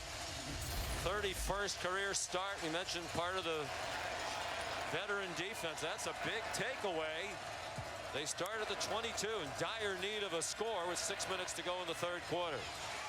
Dumped down for Dylan Johnson. Weaving inside the 10 and down at the 6. Tackled by Malachi Starks. Well, here's an interesting thing. Even though this is a 31-12 game, Mississippi State has a chance to crawl right back in it. In all the closest games Georgia has had this year, they've had 2 or more turnovers in the game. That's the second turnover now for the Georgia offense. And they haven't been great in that area. They're now -2 for the season in turnover margin, with the -2 tonight, both on Stetson Bennett interceptions. Will Rogers has a man wide open and a touchdown. Rufus Harvey.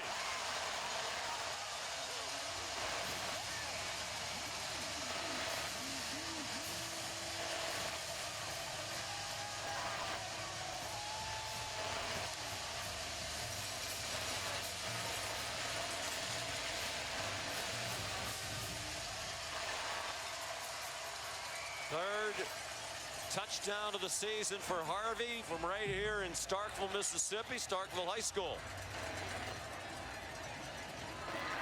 Massimo Biscardi adds the extra point. A little surprised they didn't go for 2 there, try to make it an 11-point game where an 8-3 gets you tied. Well, great little route combination. Here's Harvey right here. He's going to go out, and they're going to bring in Javon Bullard, who left the game, went in the injury tent. He's in coverage, and he just gets left. Bullard gets left behind. You got to wonder if he's a little banged up in that coverage situation. And he was way out of position and beaten quickly right off the ball. Well, did not look to be running smoothly. Will Rogers, the touchdown pass. His first of the night off the tremendous interception by Tyrus Wheat.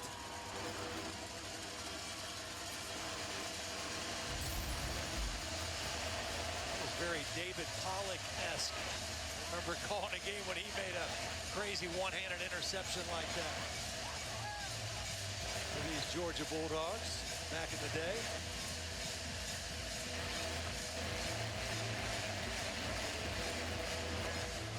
And Raymond kicks off. Transfer from Northern Colorado. And a fair catch made by Kearis Jackson. Now a quick word from Verbo. It's Tim Tebow in a Verbo, where you have the run of the entire place.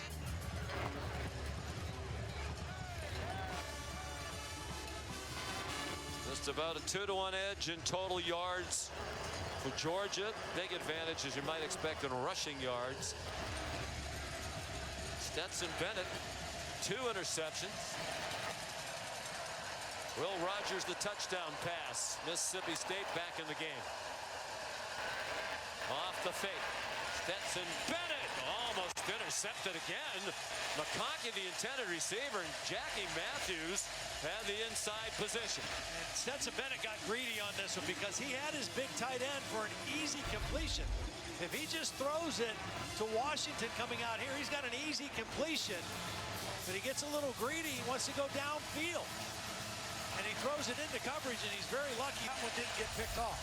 Well, one of the few criticisms that coaches have, every now and then he tries to do a little too much.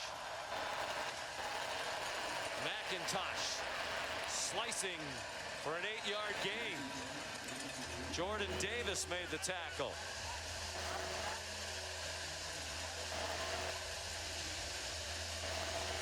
They go quickly to the line for 3rd down and just under 2.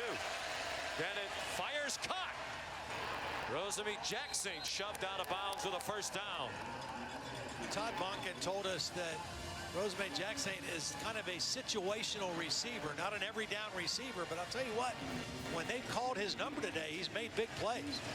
Big catches, had a huge touchdown catch last week in the back of the end zone. Beautiful catch, leaping catch right underneath the crossbar. Made another nice catch later in the game on a ball thrown behind him. If he's a role player, he's a pretty good role player.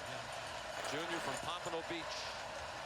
St. Thomas Aquinas produced so many outstanding players.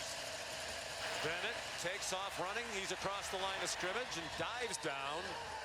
Going to mark it at about the 49-yard line, chased by Jet Johnson. And we're under 4 minutes to go.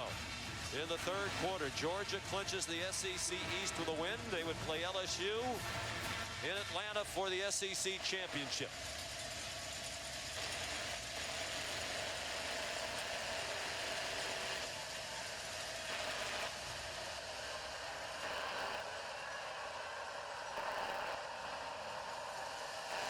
On 2nd and 6, there's the tight end wide open in the flat. Darnell Washington. Emryon Richardson looked like he was trying to figure out from it, how am I supposed to tackle that man? Here is Matt Berry. Not as physically imposing, Sean McDonough. Let's go to the Pacific Northwest. Noah Whittington here. Oregon down 2017. Good run off the right side. Ducks lead 24-20, although Washington has just scored to retake the lead. All right, Matt, thank you. That is a huge game. Not only the Pac-12, but with national implications. Under 3 minutes to go. Georgia on the move again. The toss to Dejon Edwards. He's chopped down inside the 30 by Emmanuel Forbes out there on the corner. Well, this is a good response by Georgia and Stetson Bennett after the interception. Come right back, march down the field, hit a couple plays. Knocking on the door again.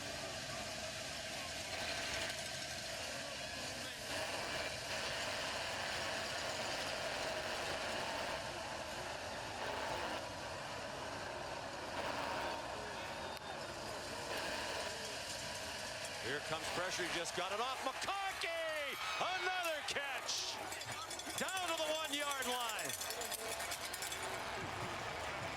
Well, it's a little slot fade, and when you run the fade from the slot, you have all kind of field to work with to the outside, and it's a beautiful throw by Stetson Bennett. They're going to go quickly again after a 28-yard gain.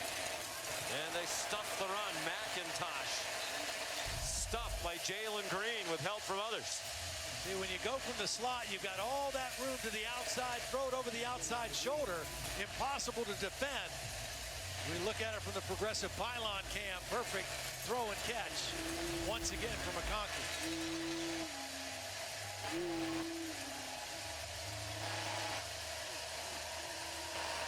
A lot of that damage done here in the 3rd quarter. What a quarter for Ladd McConkey.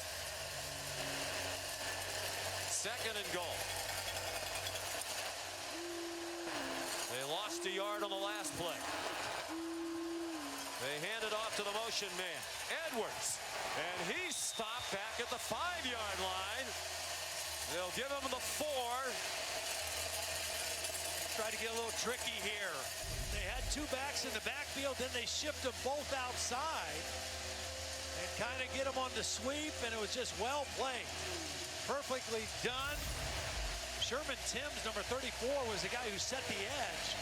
Didn't get the tackle, but made the play. I wonder about the tight ends. 3rd down and goal. They bring pressure. It's well blocked. McConkey for Bowers. And the tight end had it knocked away on a great play by Jackie Matthews. He was going for Bowers. It's a good throw, but a beautiful play by Jackie Matthews. And you don't see Bowers, if he gets his hands on him, he doesn't miss too many of them. And Matthews was able to rip it out. That is a big stand by the State defense. Here's Podlesny. 22-yarder. Stetson Bennett is the holder. And it was nearly blocked. They hit the kicker and the flag's thrown. Emmanuel Forbes came off the corner.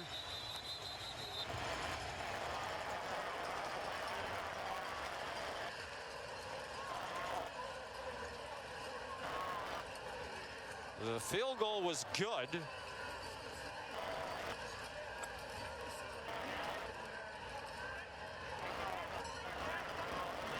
If it's roughing the kicker and you get a first down, you take points off the board. Absolutely, of course you do. Go for the touchdown, this right? Field position. Yep. Extend the lead. That's a costly penalty right there on Emmanuel Forbes. Personal foul, roughing the kicker. Defense number 13. Half the distance to the goal, automatic first down. Now, this is a clear penalty. He comes off the edge and just takes a wrong angle.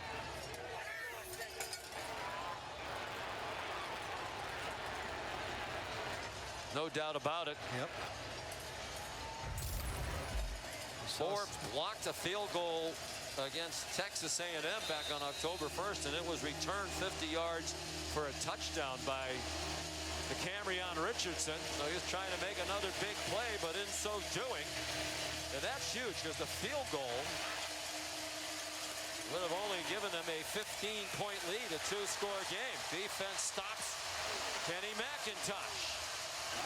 Bookie Watson on what is likely to be the last play of the 3rd quarter. Trying to go with Jalen Carter in there again as the fullback and the lead blocker, and Mississippi State is just bowing up there on the goal line. What a quarter for Ladd McConkey. Setting the tone in the opening possession. 70-yard touchdown run. He had 45 yards receiving, including a touchdown. To the 4th quarter we go in Starkville. Matt Barry back in our college football studio. Oregon and Washington continues to be back and forth. Bo Nix to Troy Franklin. What a dart. 31-27 Ducks need this one to stay in the college football playoff conversation. Cam Rising and Utah in the Pac-12 conversation. Pac-12 After Dark is going to start on ESPN News. We'll move it over here to ESPN at conclusion of your game. All right, Matt, we'll look forward to that. Ladd McConkey's almost as many total yards as Mississippi State. Play fake. Wanted Bowers. Settles for the other tight end, Washington. Touchdown, Georgia.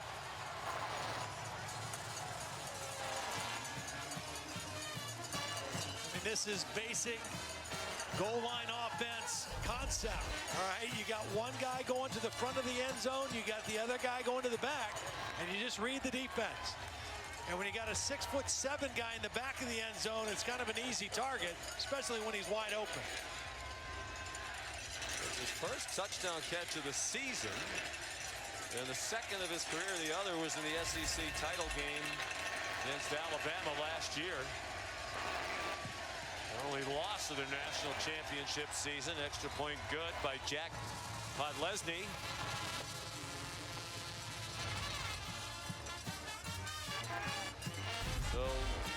Mississippi State fought valiantly on the goal line, forced a field goal.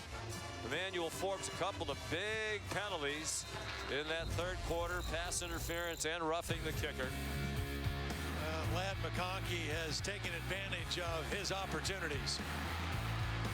Big play receiver, running it, catching it.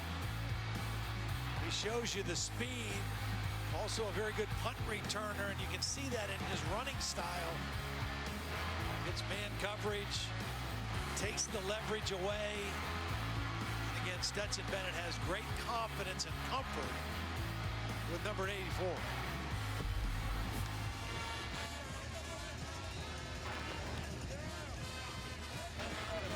Some of the penalties today were a little questionable. The last couple were pretty obvious, the right calls, and Georgia just takes advantage. I mean, if you give them a break and you give them another opportunity, they're going to make you pay for it. That's what's happened to Mississippi State here. On Lesney's kickoff and touchback, here's a look at college football playoff rankings. Brought to you by Verbo. Some of them will change on Tuesday night. Georgia, #1 in the country, vaulted from 3-1 after they beat previously #1 Tennessee. Georgia also almost a unanimous #1 in the AP poll. 1 vote for Ohio State out of 63.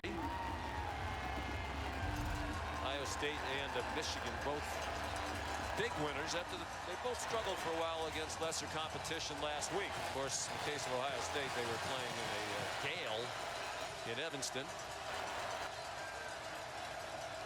Barring a significant change here, Georgia, you'd think, would remain the definitive #1.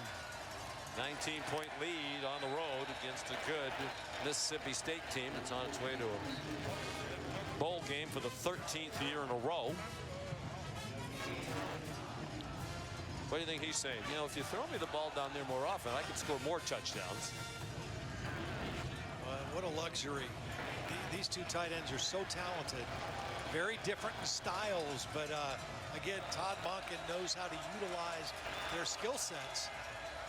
And just having them on the field at the same time, so versatile.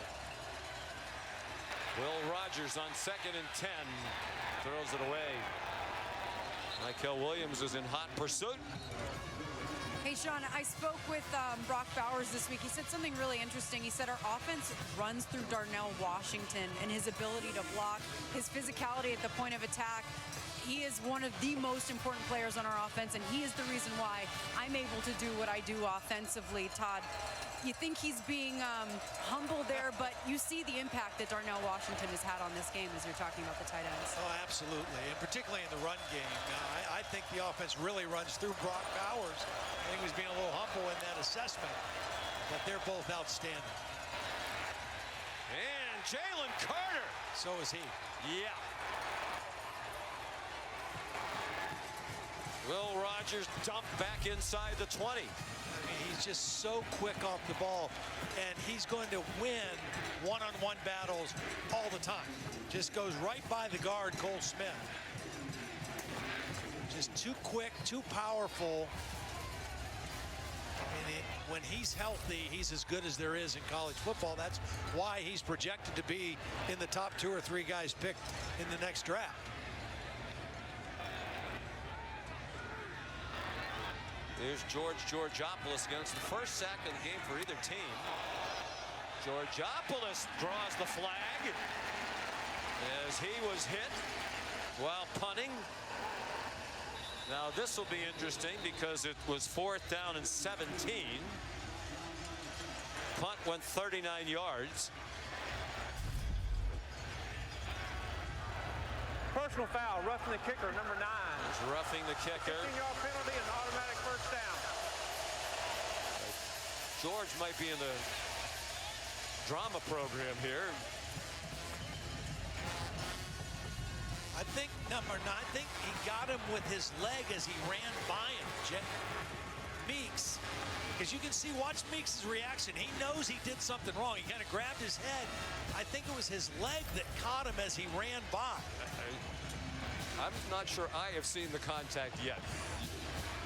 We'll keep looking. I'm just saying his reaction. No, Meeks is patting his chest like that's on me. His so reaction apparently there was some contact. But you got to give George Georgopoulos credit for a little, at least an extra cell at the end. Not there, right there. See that? Yeah, the punter kind of lands on his foot as he runs by. So it's still Mississippi State ball at the 33-yard line.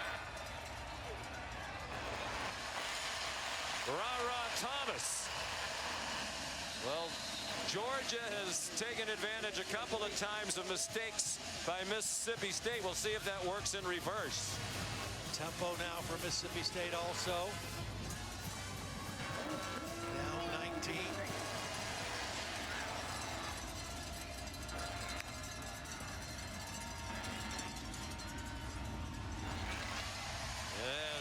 Stumbling after the catch is Caleb ducking. They're going quickly. He's at the 36-yard line. And now they're slowing down. Matt Austin, what did you think about the roughing call? Well, there was not a lot of contact there, but I guess by the technical sense, he did get the plant leg by having his foot so the punter could not land. So it'd have been a hard one for me to call, but I understand the call. And they're looking for a call against Christopher Smith now on the sideline of Mississippi State. Rufus Harvey, the intended receiver.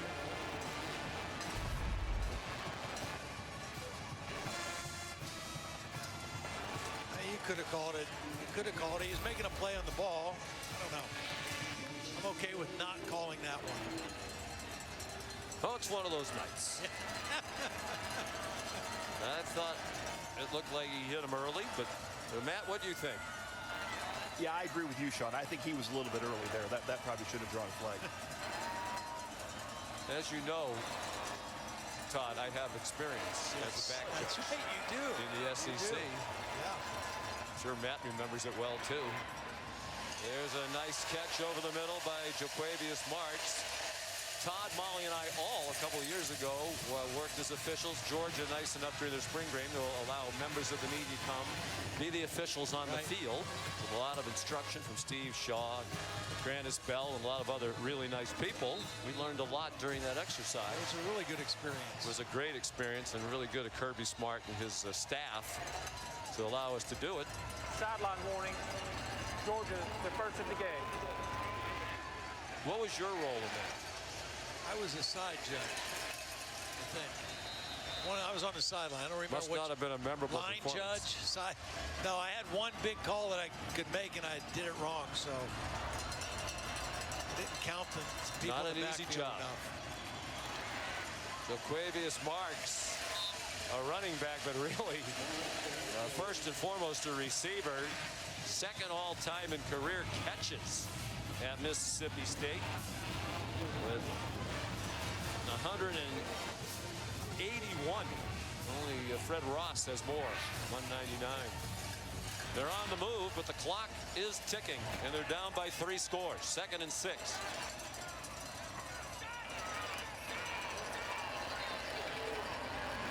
Good pass by Rogers. And a battle for the first down, won by Rufus Harvey. He was thrown back for a moment by Christopher Smith, but it's a first down. They're at the 17-yard line. Well, I got to believe that Mike Leach is a little happier with his receivers tonight. Playing Will they get against the chairs back? I don't know. Probably not tonight, but maybe by the next game. But I think they've shown some toughness again against this physical Georgia defense, making some contested tough catches and runs after the catch. Georgia is way off the receiver nearest the hash marks here on the bottom of your screen, and they throw in that general direction, but Rufus Harvey wasn't on the same page with Will Rogers. Perhaps they're trying to get it to Ra Thomas.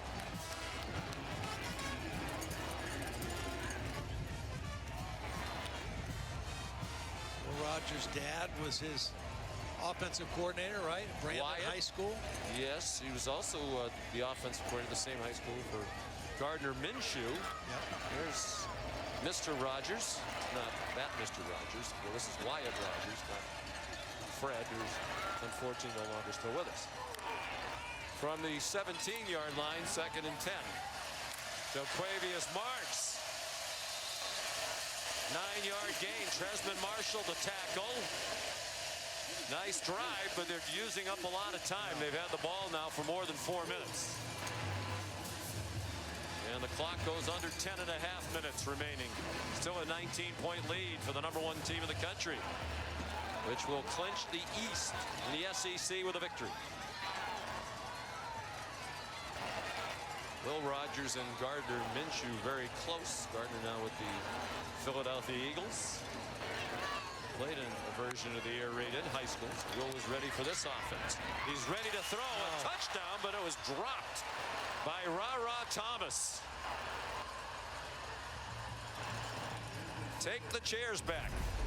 Yeah, they had him. He beat Lassiter on the inside. The ball's thrown on target and on time, and just a lack of concentration by Ra Thomas. That's all that was. Wow. Just flat out lack of concentration. Almost looked like he was casual about it.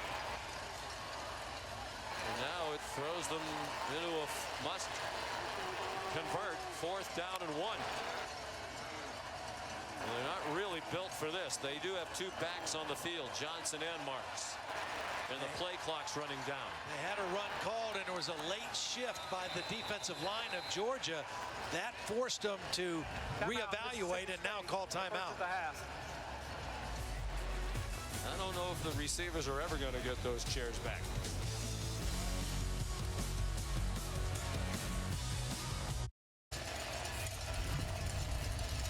This is the SEC on ESPN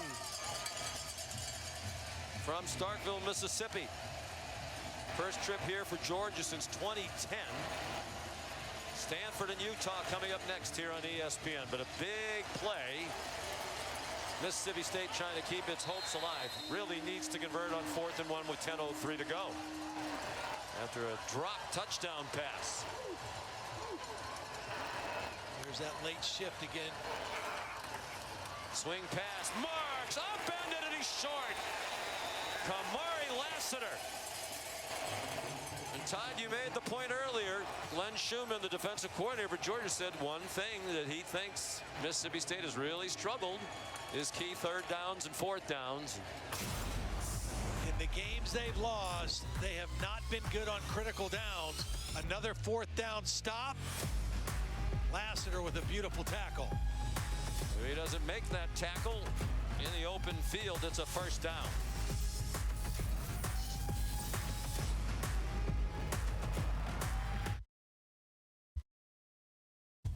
ESPN College Football Primetime is presented by Subway. Try the all-new Subway Series menu. Your pick of 12 irresistible subs. My name's Staff Sergeant O'Connor. I'm from Marietta, Georgia. I just want to give a shout out to the University of Georgia. Go Dogs! As we celebrate Veterans Week on ESPN, brought to you by USAA, we thank Staff Sergeant Wesley O'Connor from the United States Army. For all of our nation's veterans, we salute America's heroes. They have sacrificed service to our country. Well represented. Not too cold for the members of the military. They are sticking with it. Stands have emptied a little bit as the temperatures dipped into the high 30s here in the Golden Triangle. Mississippi State 0 for 2 on 4th down, 2 for 12 on 3rd down. Big part of this game. Here's Kendall Milton ahead for about 3, and here's Matt. All right, guys, thank you. We have broken the touchdown seal in TCU, Texas. Kendre Miller going into this carry. They had 6 yards rushing. Kendre gives him 81. TCU takes the lead, 10-3. Number 4 in the college football playoff rankings this week.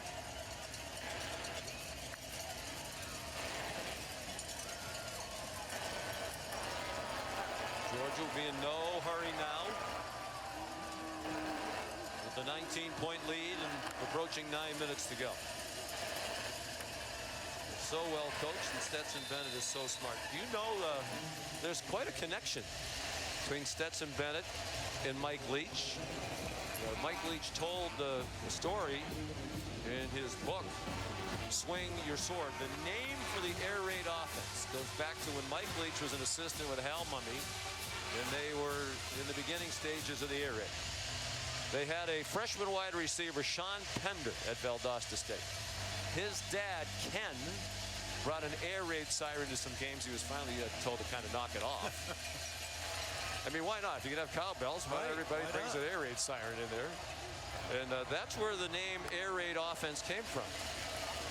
Sean Pender, that freshman wide receiver, whose dad really provided the impetus for the nickname, was Stetson Bennett's high school coach, running a version of the air raid in Southeast Georgia. Pierce County High School. It's a small world. It is. I don't know, what's that, 6 degrees? I don't know how many degrees of separation. We had cowbells, we have air raid sirens. Pirates.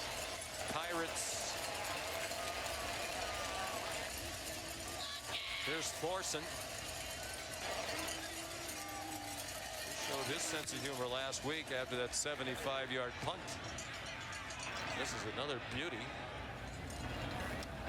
He tweeted out, I understand that Stetson Bennett's phone number's been out there. He said, I wish someone would give it to me so I could thank him for finally letting me punt. When he had that 75-yarder last week. Timeout.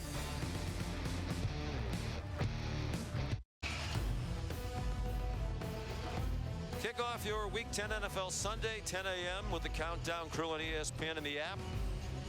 And then Monday Night Football will cap Week 10. The undefeated Eagles hosting the Washington Commanders. Washington 4-5. The Eagles a perfect 8-0. It's Monday night at 8 right here on ESPN. Dumped down to Dylan Johnson. And he gets 7 on first down. Mississippi State down by 19, more than midway through the fourth quarter now. There's Tyke Smith, who's in the game, or the deep secondary, made the tackle.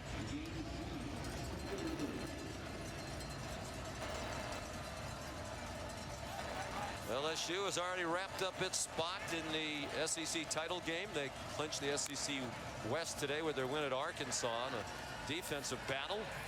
And with Ole Miss's loss at home to Alabama, low throw.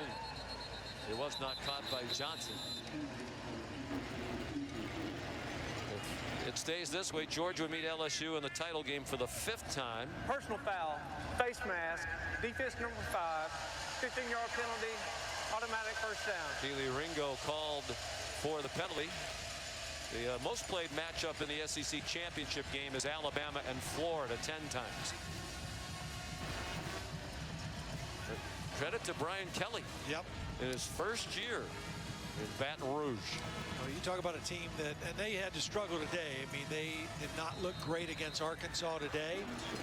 But you talk about a team that has made great improvement from week 1 when they had all kind of mistakes and lost to Florida State. Got blown out by Tennessee at home. But they just kept getting better and better. The defense was great, particularly Harold Perkins Jr. Oh, he's something. My goodness, he had 2 forced fumbles, 4 sacks, 8 tackles in the win. At Arkansas today, 13-10. They struggled to protect Jaden Daniels. He was sacked 7 times by Arkansas. But it's a win on the road to 8-2. Well, the interesting thing that comes up, that the discussion will start happening. They still have to play A&M the last regular season game, but if they would happen to beat Georgia, if Georgia would be undefeated, and if they would beat Georgia in the SEC championship game, I can't see how they don't get in the playoffs even with 2 losses as the SEC champion. And then you would have Georgia also probably in the playoff. Whoa. Is that going to upset some people? No kidding. But how could you say... Well, it depends what happens elsewhere. Yes. But you're looking at a probably a likelihood now of an undefeated Big Ten champ. And perhaps a one-loss runner-up. And the one team that might, create the most controversy with that is Oregon if they keep winning. Well, and TCU, now they're winning again tonight. People still don't want to buy in, although the committee did have a number 4. But TCU's going to have to go undefeated. People are waiting for them to lose. They do have a tough schedule left. And you almost wonder if this win tonight, if they win, there's a long way to go, if it's impressive enough. Yeah. They need style points, too. TCU plays at Baylor next, then home against Iowa State, and then a rematch with somebody in the Big 12 championship game. That is if they get through Texas tonight. It's getting even uglier for Texas A&M. They are behind 10-0 at Auburn tonight in the 4th quarter. Looking at their 6th straight loss. Rufus Harvey could not take it in. And they take over on downs again. They're 0 for 3 on 4th down tonight.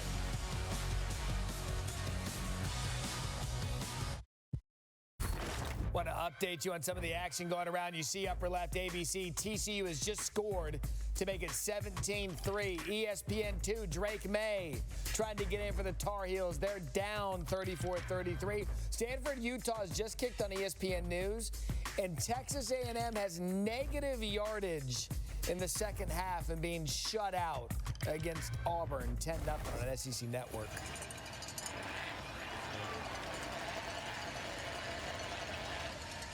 Deshaun Edwards. You wonder, is that ugly enough that Jimbo Fisher, even with that huge contract, could be in trouble? That's really bad. It is really bad. I don't think so. I mean, I don't think that would be the case, but it is really ugly. Yeah, those are 2 teams that both went into that on the loveliest village in the Plains with 5-game losing streaks. I'll say this for Auburn. We saw it here last week with interim coach Cadillac Williams. They played very hard here against Mississippi State. As we said, battled back from 24-3 down to force overtime. Branson Robinson, the running back now. So it's going to be Georgia and LSU in the title game. Each has 2 games left. 1 conference game left for Kirby Smart. That'll be at Kentucky against a reeling Wildcat team that started out 4-0. They were in the top 10 in the country. They're number 7. They lost to Vanderbilt at home today, ending Vandy's 26-game conference losing streak dating back to 2019. And then the traditional game with Georgia Tech at home. They'll be big favorites in both of those. Last time Georgia and LSU met was in the SEC championship game in 2019. LSU won big. That was their undefeated, amazing season, led by Joe Burrow. Darnell Washington the catch. We're under 3.5 minutes to go. Stetson Bennett, a couple interceptions tonight, but still a very solid night running this offense. Very productive, nearing 300 yards. Don't know how many more times he'll throw in the ball game, but 3 touchdown passes.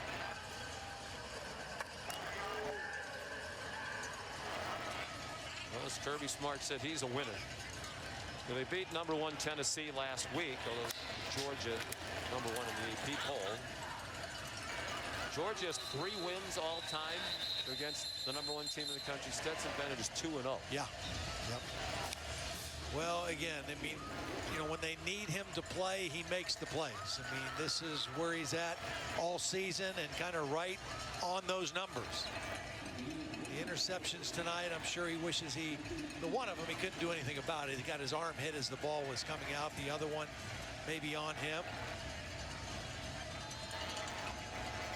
And we asked the question earlier, why is he not really even talked about in the Heisman conversation?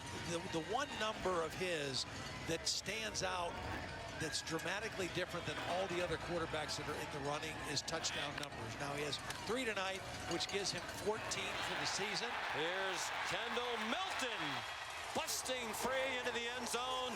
Touchdown, Georgia, 34 yards.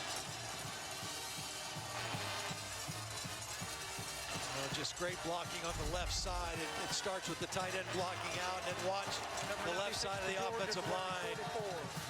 Just gets to the second level, and there's nobody there. McConkey gets a block on Forbes, and once he gets to the second level, there's no maroon jerseys anywhere. A tired Mississippi State defense on that play, and Georgia cashes in again.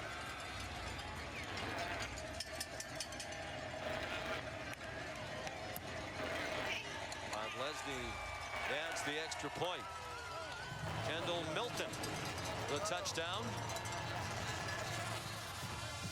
His 7th rushing touchdown of the season.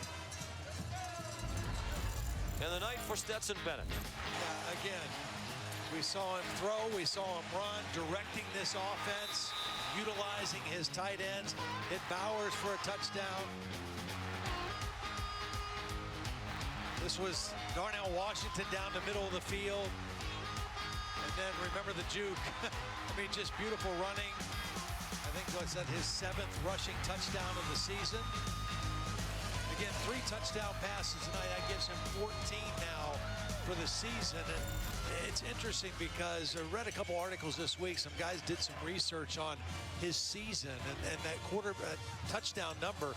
He had 10 completions where the receivers were tackled inside the 4-yard line. I mean, you think if a bunch of those end up being touchdowns, his touchdown numbers are right up there. You're trying to stir something up for Georgia. You're saying he's mad at the receivers for not breaking tackles? No, he's going to let them keep their chairs, for sure. That's not what I'm saying. And by the way, I'm with Mike Leach. Take the chairs away from the Mississippi State receivers. So you and I, yeah, they're not getting those back. No. You and I spoke to a friend of ours who's an NFL scout, been around the NFL for a long time, and I texted with our Todd McShay draft expert earlier today about Stetson Bennett. Yeah. And Todd said before the season started, he thought Stetson Bennett would be a priority free agent, get invited to an NFL camp.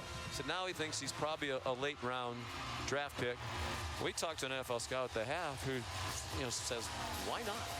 He's not big, but there are a lot of other guys who aren't big. He has the arm strength. He has so much of what you're looking for. Well, why wouldn't you take a chance? Right. And I'm not even sure it's a chance. And if you're talking about just size of the quarterback, I mean, Bryce Young, everybody's saying he's going to be a top first-round pick. He's smaller than Stetson Bennett. No, I mean, so you're talking about some of the same difficulties at the next level that Bryce Young might have. Yeah, and I think we've seen it recently with the success of Drew Brees and Russell Wilson and others. You don't have to be 6'3", 6'4". And the position has changed to where guys who can make plays with their legs and extend plays, and the whole dynamic of the position has changed even at the NFL level. I mean, look at Jalen Hurts. When Jalen Hurts left Alabama, went to Oklahoma, many people thought he couldn't be an NFL quarterback. Now he's leading an undefeated team in the NFL, right? Yeah, so I'm surprised by his success. And as you said, that's really where it's going. Yeah. These defenses are so athletic. You have to be able, you can't stand in there like a statue. And you have to be smart. He's really smart. Yep. And he'll be older than a lot of his teammates when he gets to the NFL. What did they tell us today? He is only 9 months younger than Lamar Jackson. Yeah, it seems like Lamar's been playing for 10 years in the NFL. Hasn't, but. Final minute, so Georgia's going to get over a big potential speed bump here in Starkville. It was dicey for a while, particularly late in the first half when Mike Leach's team returned a punt for a touchdown in the final minute to make it a 5-point game at the half. First punt return touchdown given up by Georgia since 2012. But they came out immediately. The big play by McConkey on the 70-yard run. The opening seconds of the third quarter. They have dominated the second half.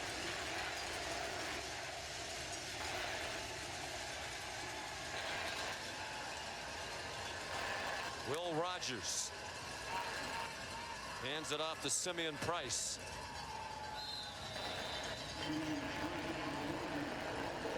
That's 10 straight road wins for Georgia. It is their 25th straight regular season win. Their school record is 28 in a row back in the early 80s, and they had those great teams with Herschel Walker. Kirby Smart already brought him here 9-0 for the second year in a row. First time that's happened in back-to-back seasons in school history. Deep throw down the middle. Rufus Harvey fighting all the way to the 35-yard line. They have now won 18 straight SEC regular season games. Second longest such streak in Georgia history, back to 23 straight SEC regular season wins in the early 80s. And is that the last play, where we're going to have one last very minor controversy? Well, Will Rogers tried to spike the football. I think I think that's right. I think there are 2 seconds left. One more shot to the end zone here. Well, we said it at the top of the show. I mean, you know, last week was kind of a changing of the guard, you know, of the power structure in college football. In Massachusetts, the passing of the torch. Yeah. Georgia is the team to beat, the #1 team in the country, deservedly so. And, took care of business tonight in a hostile environment on the road. To Lou Griffin, laterals it off. Rufus Harvey. Simeon Price out of bounds, and it is over. Stetson Bennett throws for 289, 3 touchdowns, 2 interceptions. He ran for a touchdown. Kirby Smart really appreciates Will Rogers, effusive in his praise from yesterday. And congratulations to Coach Smart. SEC champs again in the East for the 5th time in 7 years under Kirby Smart. Now 76-15 is Georgia coach. Final score, Georgia 45, Mississippi State 19. For Molly McGrath, Todd Blackledge, our great crew, Sean McDonough. So long. Let's send you now to Stanford in Utah. Here's Dave Pasch.